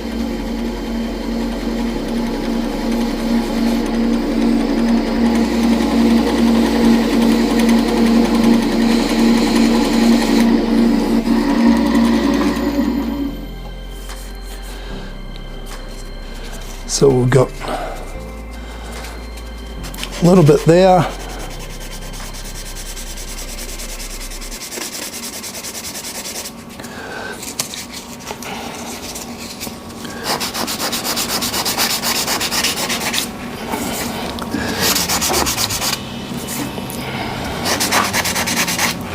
It's not bad at all, actually. A couple of little bits.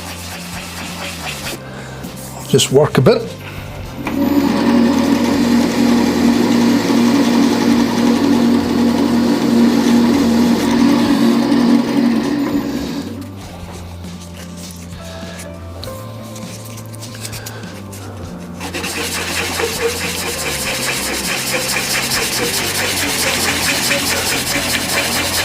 Pressing them together doesn't take much time. It's all this part that takes the time, all the sanding that you've got to do to get the nice finish. You want a nice finish on a pen.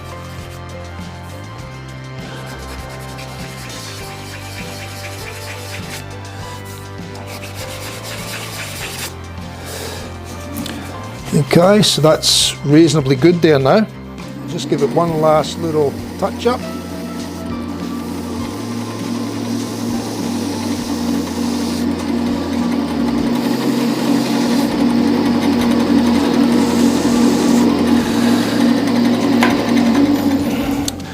And then I'll give it a little sand that way.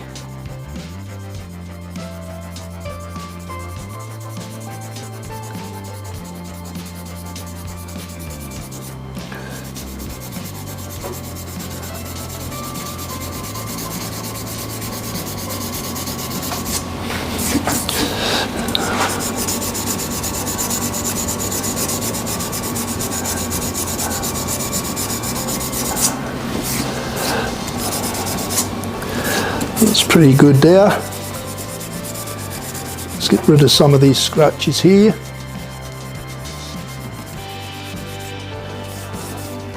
That's good there.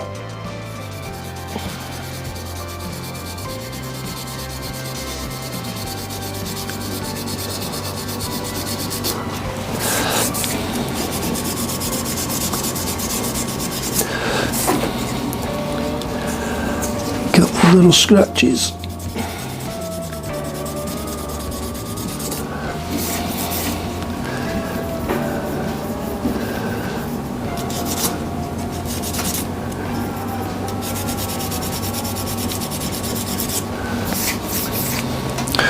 And I'm happy with that.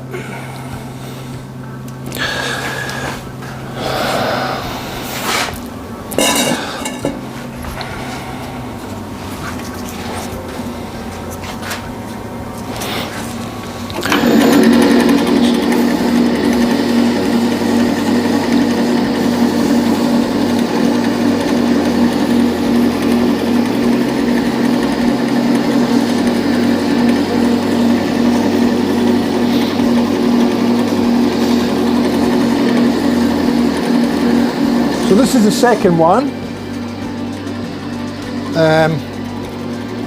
So basically all I've got to do with these blanks now is sand up the ends just to get rid of the excess CA. Give them a quick buff on the buffer. And then we can assemble. So we're working our way through it.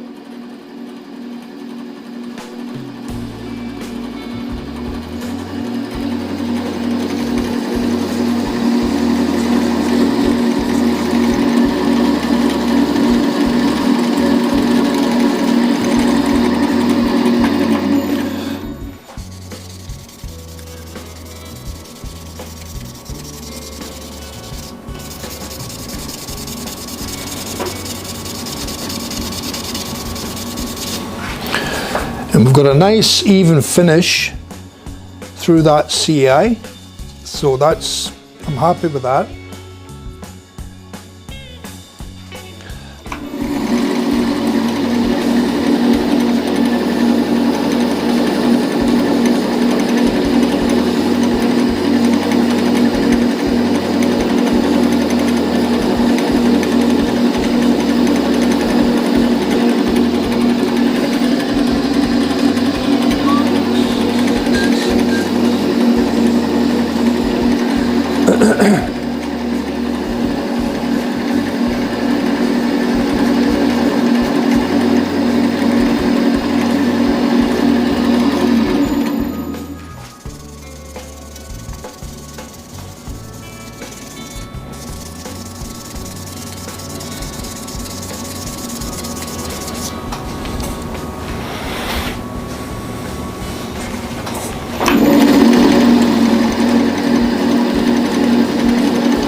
I haven't put you to sleep yet. He's all good in there.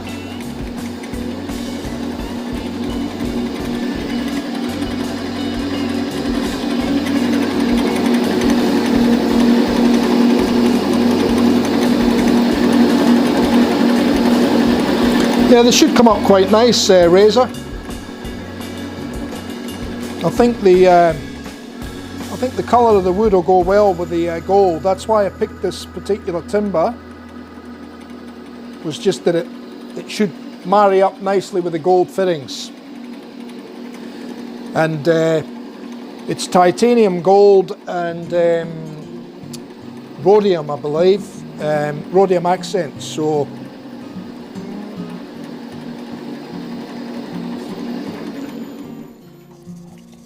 they're quite a nice pen actually. They're not sort of what would you say? They're not sort of an everyday carry around pen to use sort of every day. They're more like an office pen or a briefcase pen or a document signing pen, that sort of thing, you know. They're a little bit, they're not on the big side, but they're just a little bit bigger than your normal everyday type pens. So okay for an office desk, or like I said, carrying in your briefcase to fill out stuff, but it's not the sort of pen you'd want to carry around in your top shirt pocket, you know.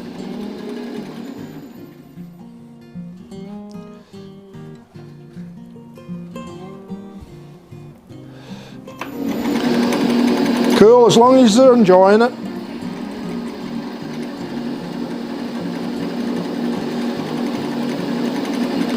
For those of you that came in late and didn't see the presentation in the beginning, I just put a few slides and a few photos together to show how I got the blanks ready to get them on the lathe, basically. So selection of the blank, selection of the pen components, marking the blanks out, cutting them on the bandsaw to size, slightly oversize, marking them up so that we kept them in pairs.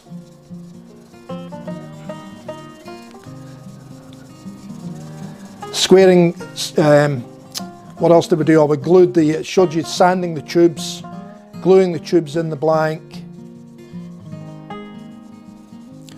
cleaning off the excess glue, and then squaring up the ends of the blanks, ready to go on the lathe.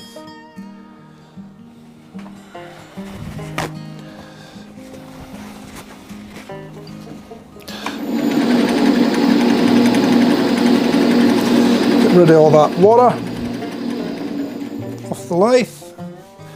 I just oiled the bed up today. Okay, that's looking quite nice. I don't know if the overhead shot will show you any better, but yeah, it's got a nice shine on it, nice glass-like shine, and that's just straight off the paper. Once we give it a buff and a polish, it should come up quite nicely.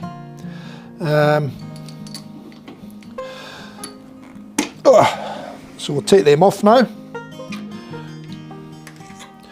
Keep them in their order again. Not that we need them again, but I just want to keep the barrels in order so that it makes it easier for putting them together. I'll take them off there, put them back in the little bag, because we should be finished with them now. Drop them back in there, and we should be able to get rid of the pen mandrel and the mandrel saver. Put them back together, they can go back in there,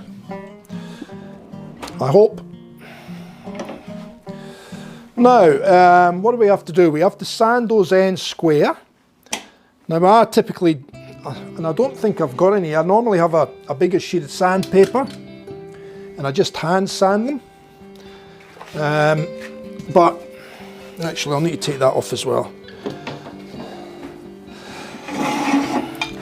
But I might be out of larger sheets of sandpaper. I'll have a quick look, because it does make it easier. And I'll just clamp this on, this little table. Now you can't see me with that up there, can you? You can't see what I'm doing. So we'll get rid of that now.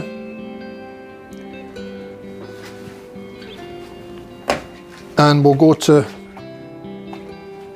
that one for now. No, you still can't really see what I'm doing, but anyway, you will shortly.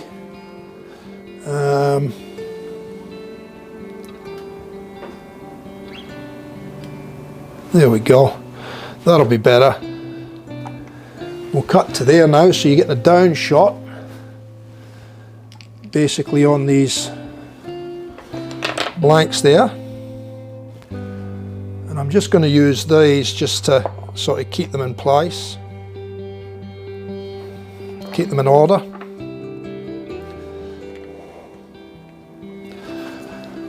And then we'll get the components out, and I do want to buff these and give them a well, I can polish after, but I want to give them a buff at least, and a polish on the buffer. So I will have to go off screen for that, guys, unfortunately, but it shouldn't take me too long, hopefully. So I'll take them away as a pair and I'll bring them back as a pair. And once we get them buffed, all I've got to do is sand up the ends, and then we're ready to assemble the pens, okay? Actually, I might even sand the ends first. But I will have to go and get, see if I've got a larger sheet of sandpaper If not, I'll have to compromise.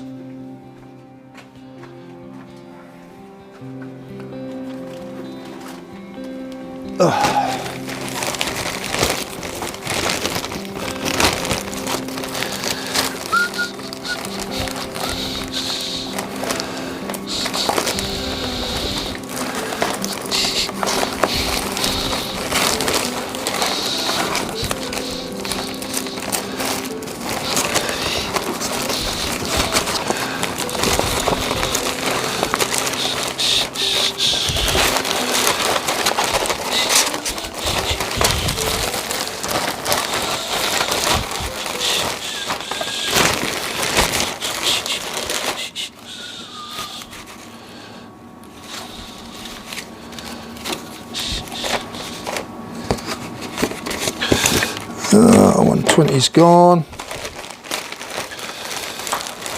I do have a 120 or 180 disc here, so that'll do me for now.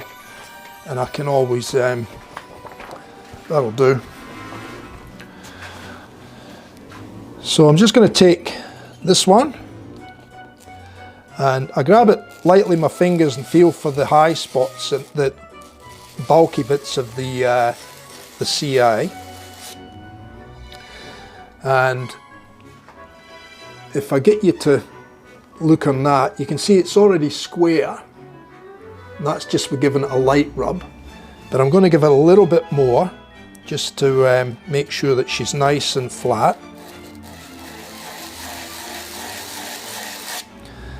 And that's all it needs. And then I'll do the same with the other side now.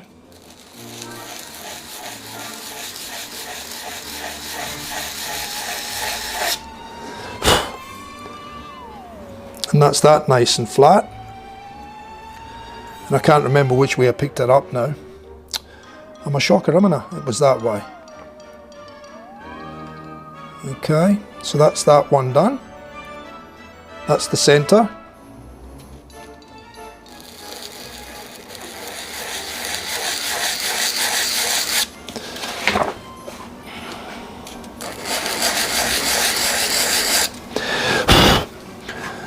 And I'll bring you guys back up on the screen here. Very noisy.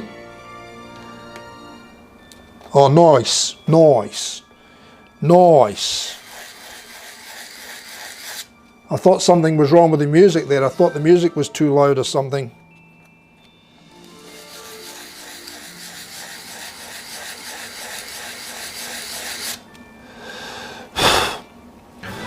So that's that one, back to there. Now this one, so that's the center.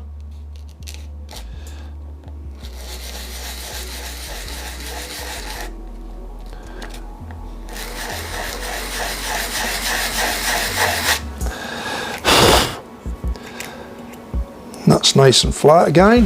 Get rid of that.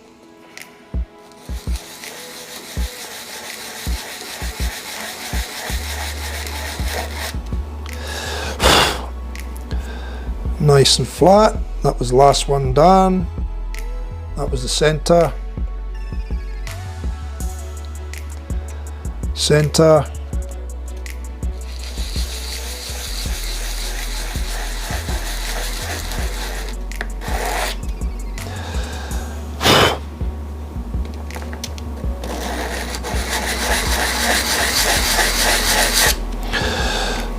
So that was the center.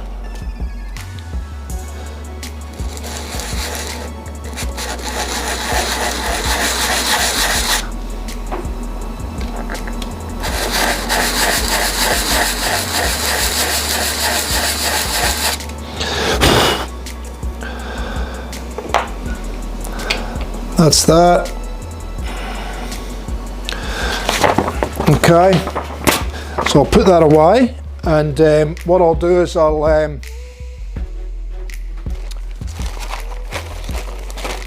put my little buffer screen up, and then I will come to the buffer and just give each one of them a bit of a touch up, but I'll keep them in their fashion there like that.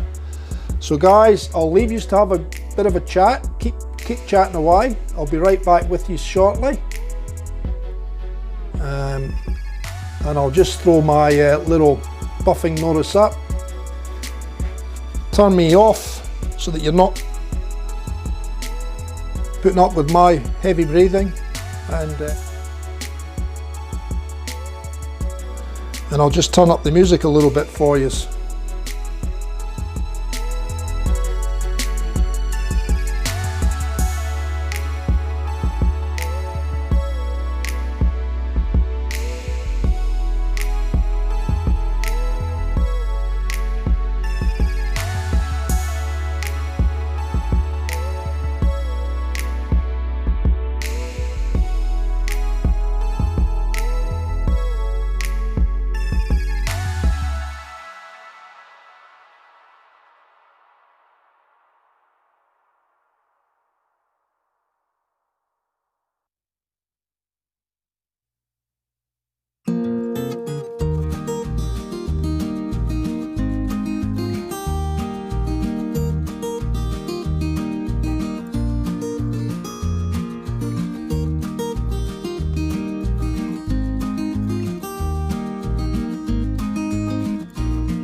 There we go.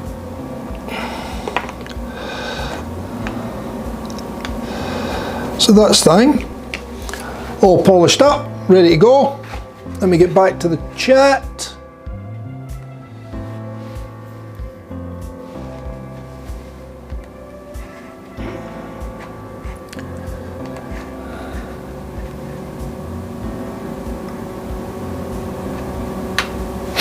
Okay.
So what I like to do is I just like to lay the pen components out in the order that I'm going to put them together, so that I make sure I get everything in the right order.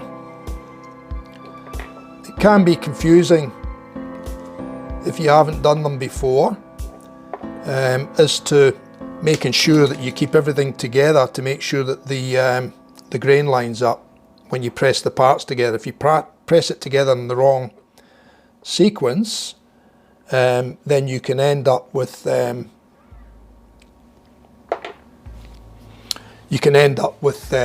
wrong fittings on the wrong end, and then you can't get the grain to line up. So you've always got to be careful of that. So like I said before, the small, short, stubbier end, which are these ones here on this side on the left, they're the caps. So basically, you know, it's going to have a clip end on say that end, then it's going to have the screw in section on that end. Now it doesn't really matter where you press them in. Obviously if you want to see the grain, you turn the grain to the front of the pen, because when it's clipped in your shirt, or you're not going to see when it's clipped in your shirt pocket anyway, but when it's lying and the clip's up, you want to see some nice grain.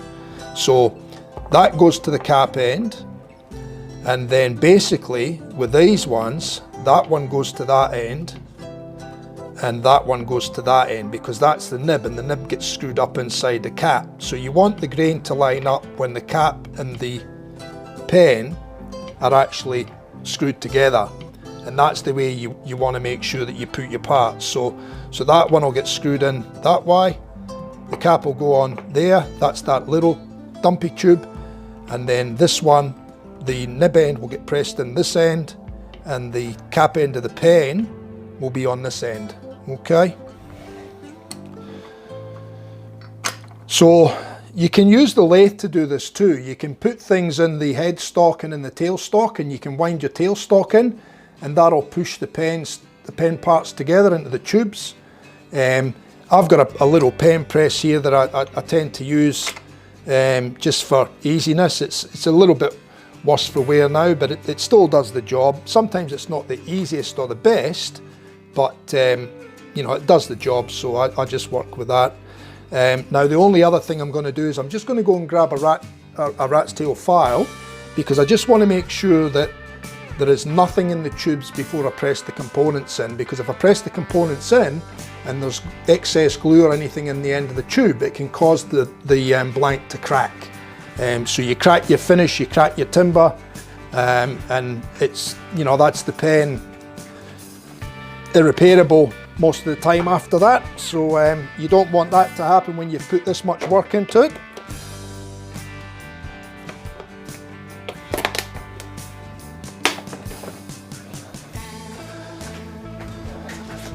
I did actually check them when I squared up the blanks, but I just want to make sure that there is absolutely nothing in there. We may have even got a little bit of CA glue in there when we CA glued them.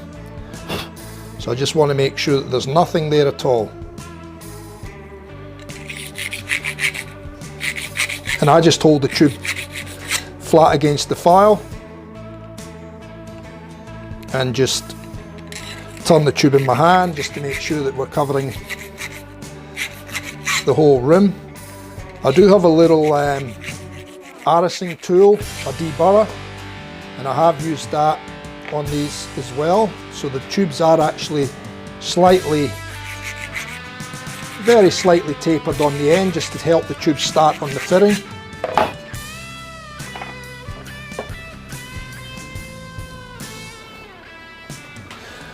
Okay, so I'm ready to press the first parts together. So what I'll do is I'll press the cap into that end, and I'll just pick a nice piece of the grain so that we can see grain in the pen.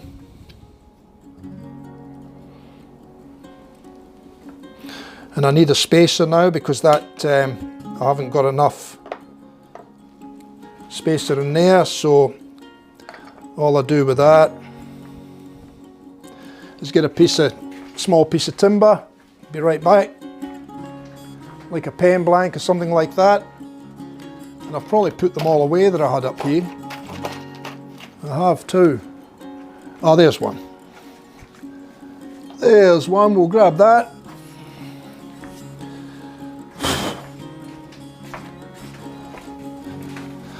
I'll just grab this piece here. It's a nice piece of tiger myrtle. You can see the grain in that, the colour. Tiger myrtle from Tasmania. But I'm just going to use it as a spacer in here, just so that I've got an extra bit of pressure onto this fitting. And believe me, it takes a little bit of force to press these in. They don't just pop in, you know, you've got to put a bit of force on this lever.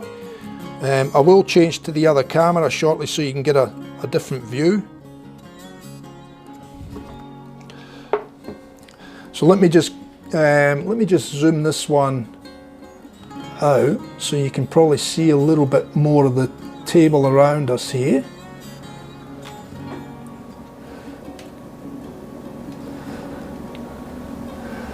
I'll just readjust this camera.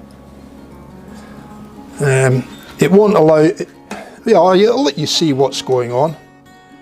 So I've just pressed the cap, the top piece of the cap on, and it is just a perfect fit. I don't know if that, yeah, you'll see it in the camera there, hopefully, if the camera focuses.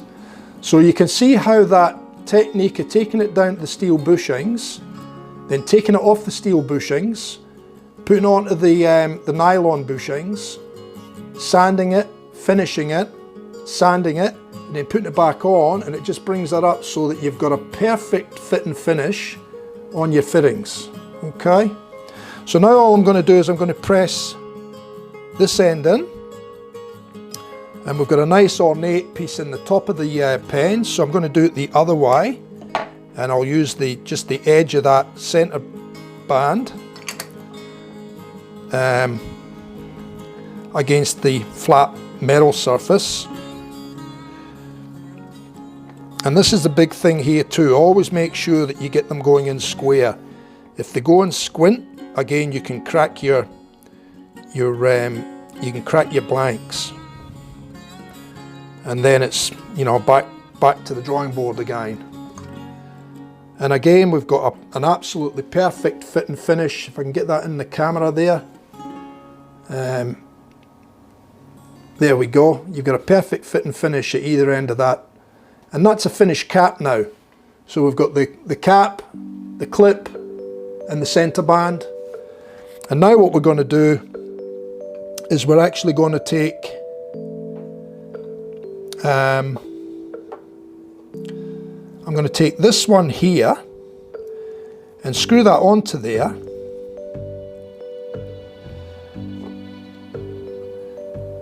And I'm going to screw that in, because these have what's called a triple start thread, and I'll explain that to you in a little bit, if there's anybody there that doesn't know.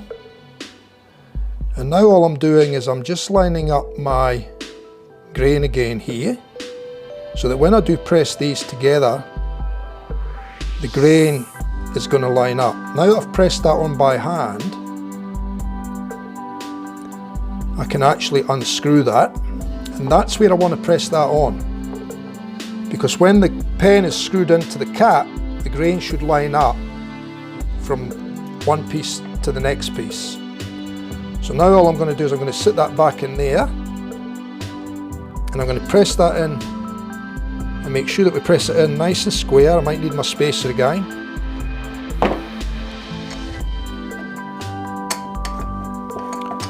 So just in the top there will do fine. Hold it in there,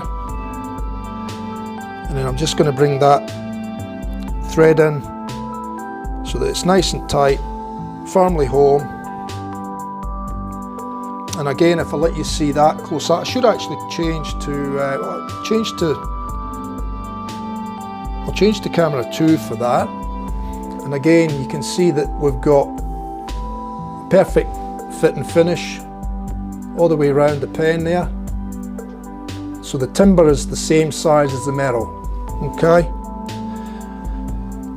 And then basically it doesn't matter about the cap. The cap can go on anywhere. So basically all we're doing with that is we're going to put that in the pen press, like that. The main one is making sure you get that piece there correct, because that's the piece that screws in, and that's the piece that lines up the grind.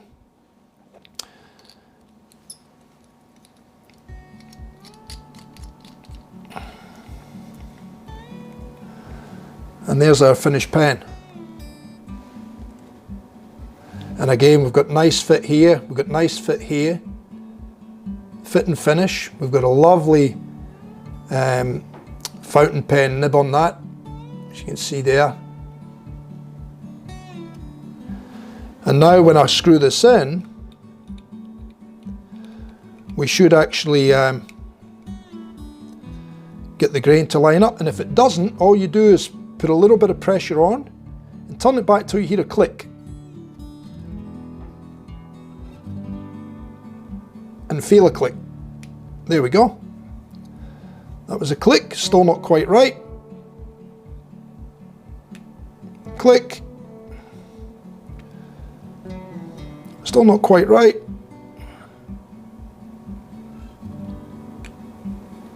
Hope it hasn't moved on me. I think it has, you know. Oh no, there we go. There we are. So if I can hold that to that camera and just turn it, you'll see that the grain lines up all the way around the pen. And that's what the important part is in the pen, getting the grain to line up all the way through. So that's a finished pen there. So that's the fountain pen. And with that fountain pen, it does have the option to have a plunger.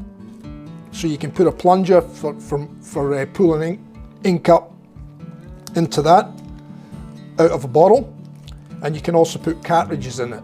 So it'll take either or, okay? And that's that one done.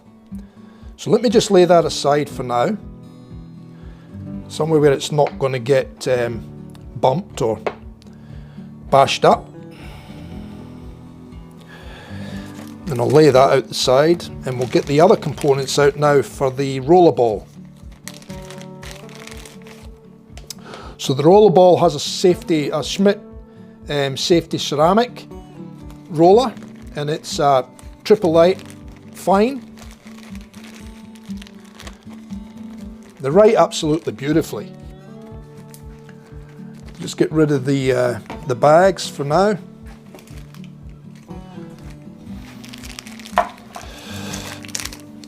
And And again, when you take these components out, you've got to watch, because some of them have little rings on them, and typically they want to go rolling about on the floor. So you've got to make sure that you don't lose anything, because if you lose it, then you know you can't really put it together, and in a lot of cases you can't get the replacement parts for them as individuals. You've got to buy a whole component set again.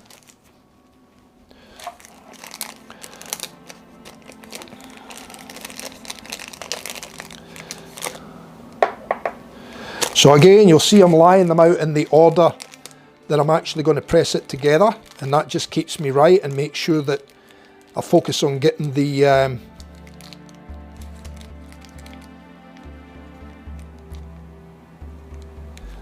now, oh yeah, I was going to say that one's missing a ring, but it's just in the bag here, see? And that's how easy it is. It's so fine. It's a tiny little ring. And I knew that this end had one on it, but it was in the bag, so there we go. So again, we can pick up this piece and we can say, right, okay, well that's the cap end, but where do we want the clip to be? So we want to see the grind. So I'm going to go that way with it there, and that's where I'm going to press it on. So I can't see those dark lines in the grind. And again, I need my little spacer, just to get enough pressure on that.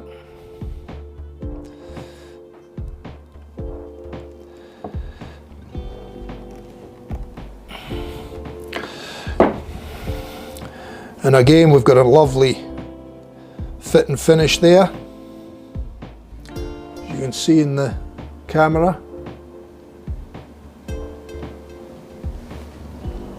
Lovely fit and finish. And again, we can press the center band in, because again, there's no real accuracy in that part. It's just a case of making sure it's pressed in firmly and square and everything's in place.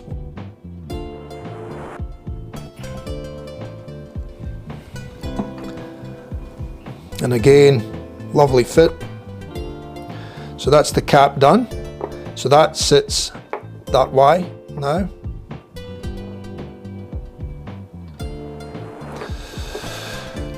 And then this is going to line up with that there. So what I'll do is I'll just sit that on there in a position at the moment. Actually, yeah, I can do that. And then all I'll do is I'll tighten that up, and I'll realign this so that those lines, so that's tight in the thread. And then I'll just start that where I want it to be, and then I'll unscrew it. And then I'll take the nib end off so that I can get it in the press set.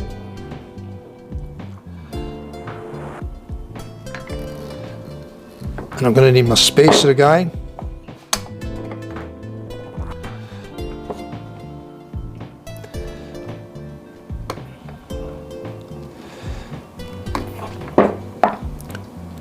And again, we've got lovely fit and finish there, as you can see. No hiding from these cameras, is there? Now I can screw that on,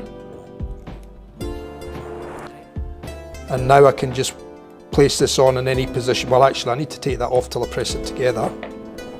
Now I can place that back in here, sit that in there, press that on,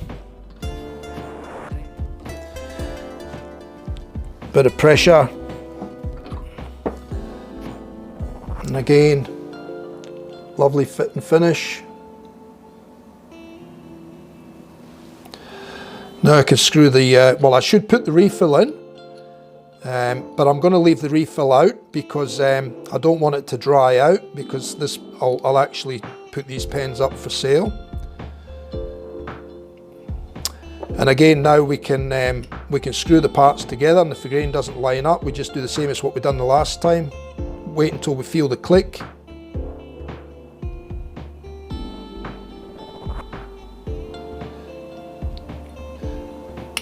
click, click, click. I think it's there. No, it can't be.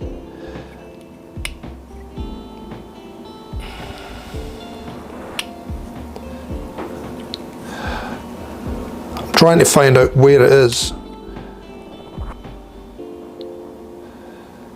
I think I might have pressed it in the wrong position actually, because I can't get it to even on the three-way start.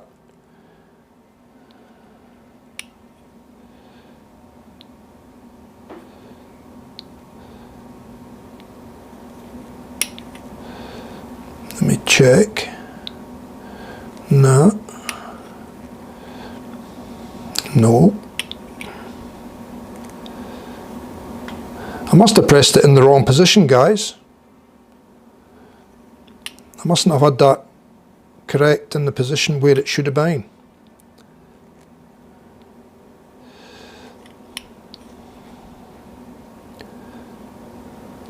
Because that should be there.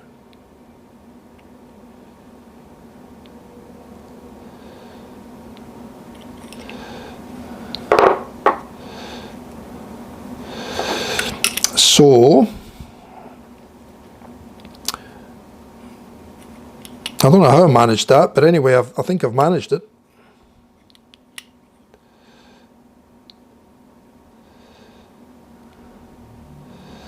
So, the only way we can rectify it now is to push the fittings out and then repress them again. So just bear with me, guys.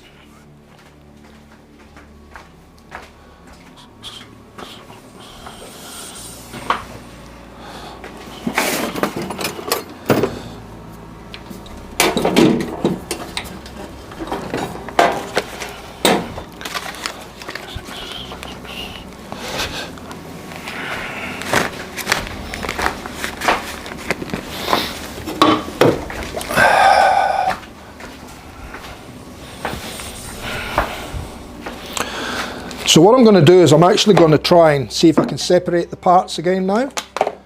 And hopefully I can without any damage. I don't know how that actually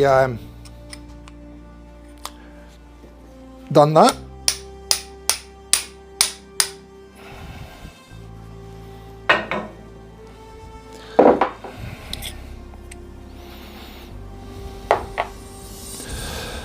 This will be the one that's the hard one to get out.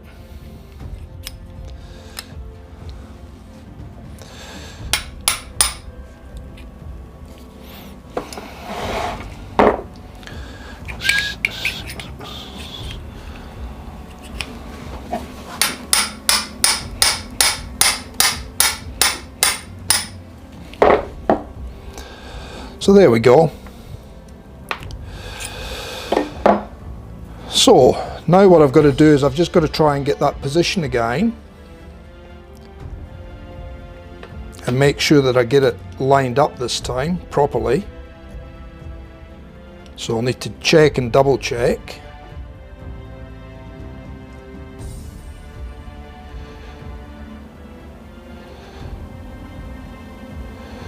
So that doesn't look quite right there.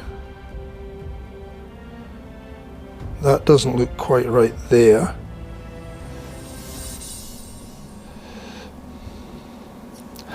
I'm thinking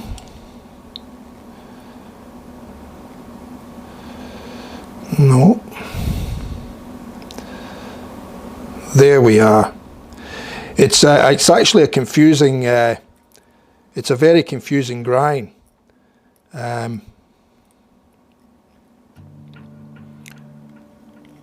It's pretty close, two different directions, so that's probably why I got it wrong.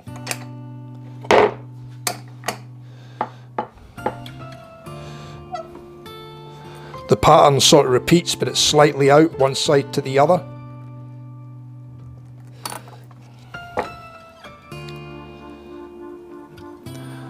And now I've got the ring pressed.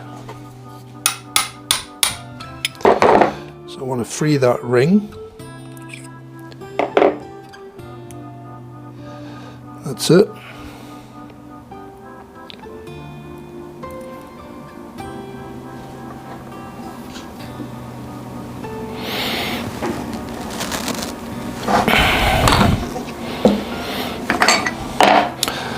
So that's that done now, so I'll try that cap in there before I press the other end on now.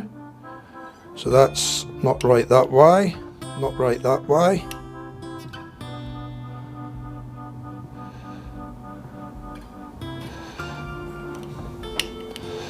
I don't know what's going on here, guys, I've never had this before.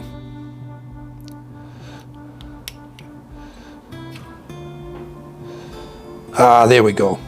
That's it. We've got it now. Okay, so now if I want, depending on how I want the grain to look, and I much prefer that look there, so I'm going to press that on there.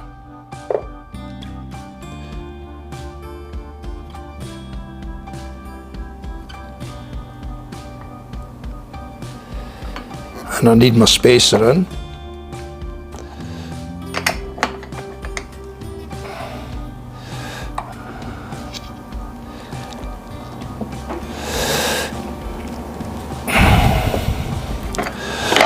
Well, that was a bit of a struggle, but we got there in the end, fellas. Now just got to line up again.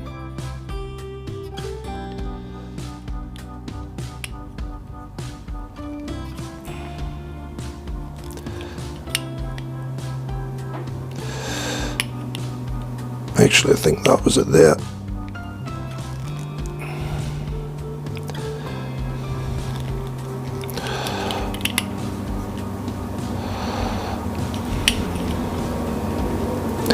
Yeah, that's it there. Still doesn't quite line up. I don't know if it's there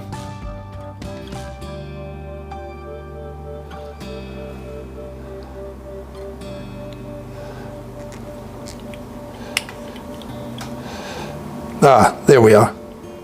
That's it. I didn't quite have it right. So I'll just sit them there, and I'll get rid of all this stuff round about, and then I'll show you these, and then we're done, fellas. So it's been a bit of an achievement. We're 2 hours 43, so a fair bit of work to do, and we've done 2 of them, so that's not too bad. I'm happy with that. Okay, so just the usual, guys. I'm not a pushy bugger on this sort of stuff. I know you guys are already subscribed, but if there's anybody new in the stream, please subscribe. I'd really appreciate it. Click the little bell if you want to be notified when I put any new videos up or when I go live. I'll put my punch set away again. That's all done. We'll get that over there out the way. So we've got a bit of a clear table here. Stick that up there. Keep that there. Get rid of this big old hammer.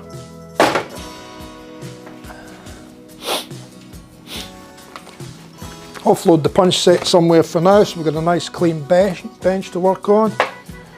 These can go back in their space. Well, how did we go with that, fellas? All right? Did I manage to keep you entertained enough in that one?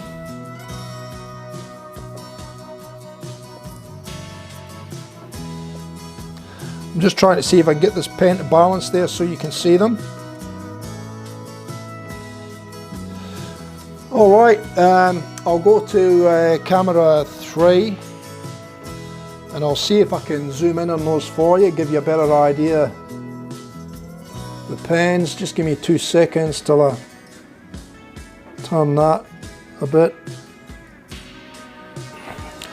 And I'll just bring them over a touch so you can see them.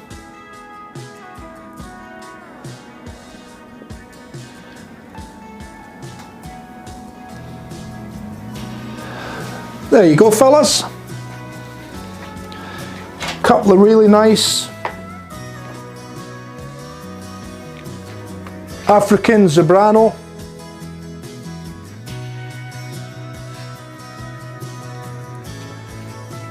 One fountain pen, one rollerball, Schmidt rollerball.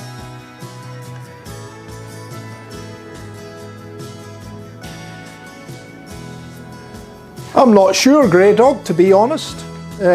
I'll see what I can dig up. I do have a few brushes I've got to make up for Sir Jan. I've said it in a few streams now, but I do need to get into them.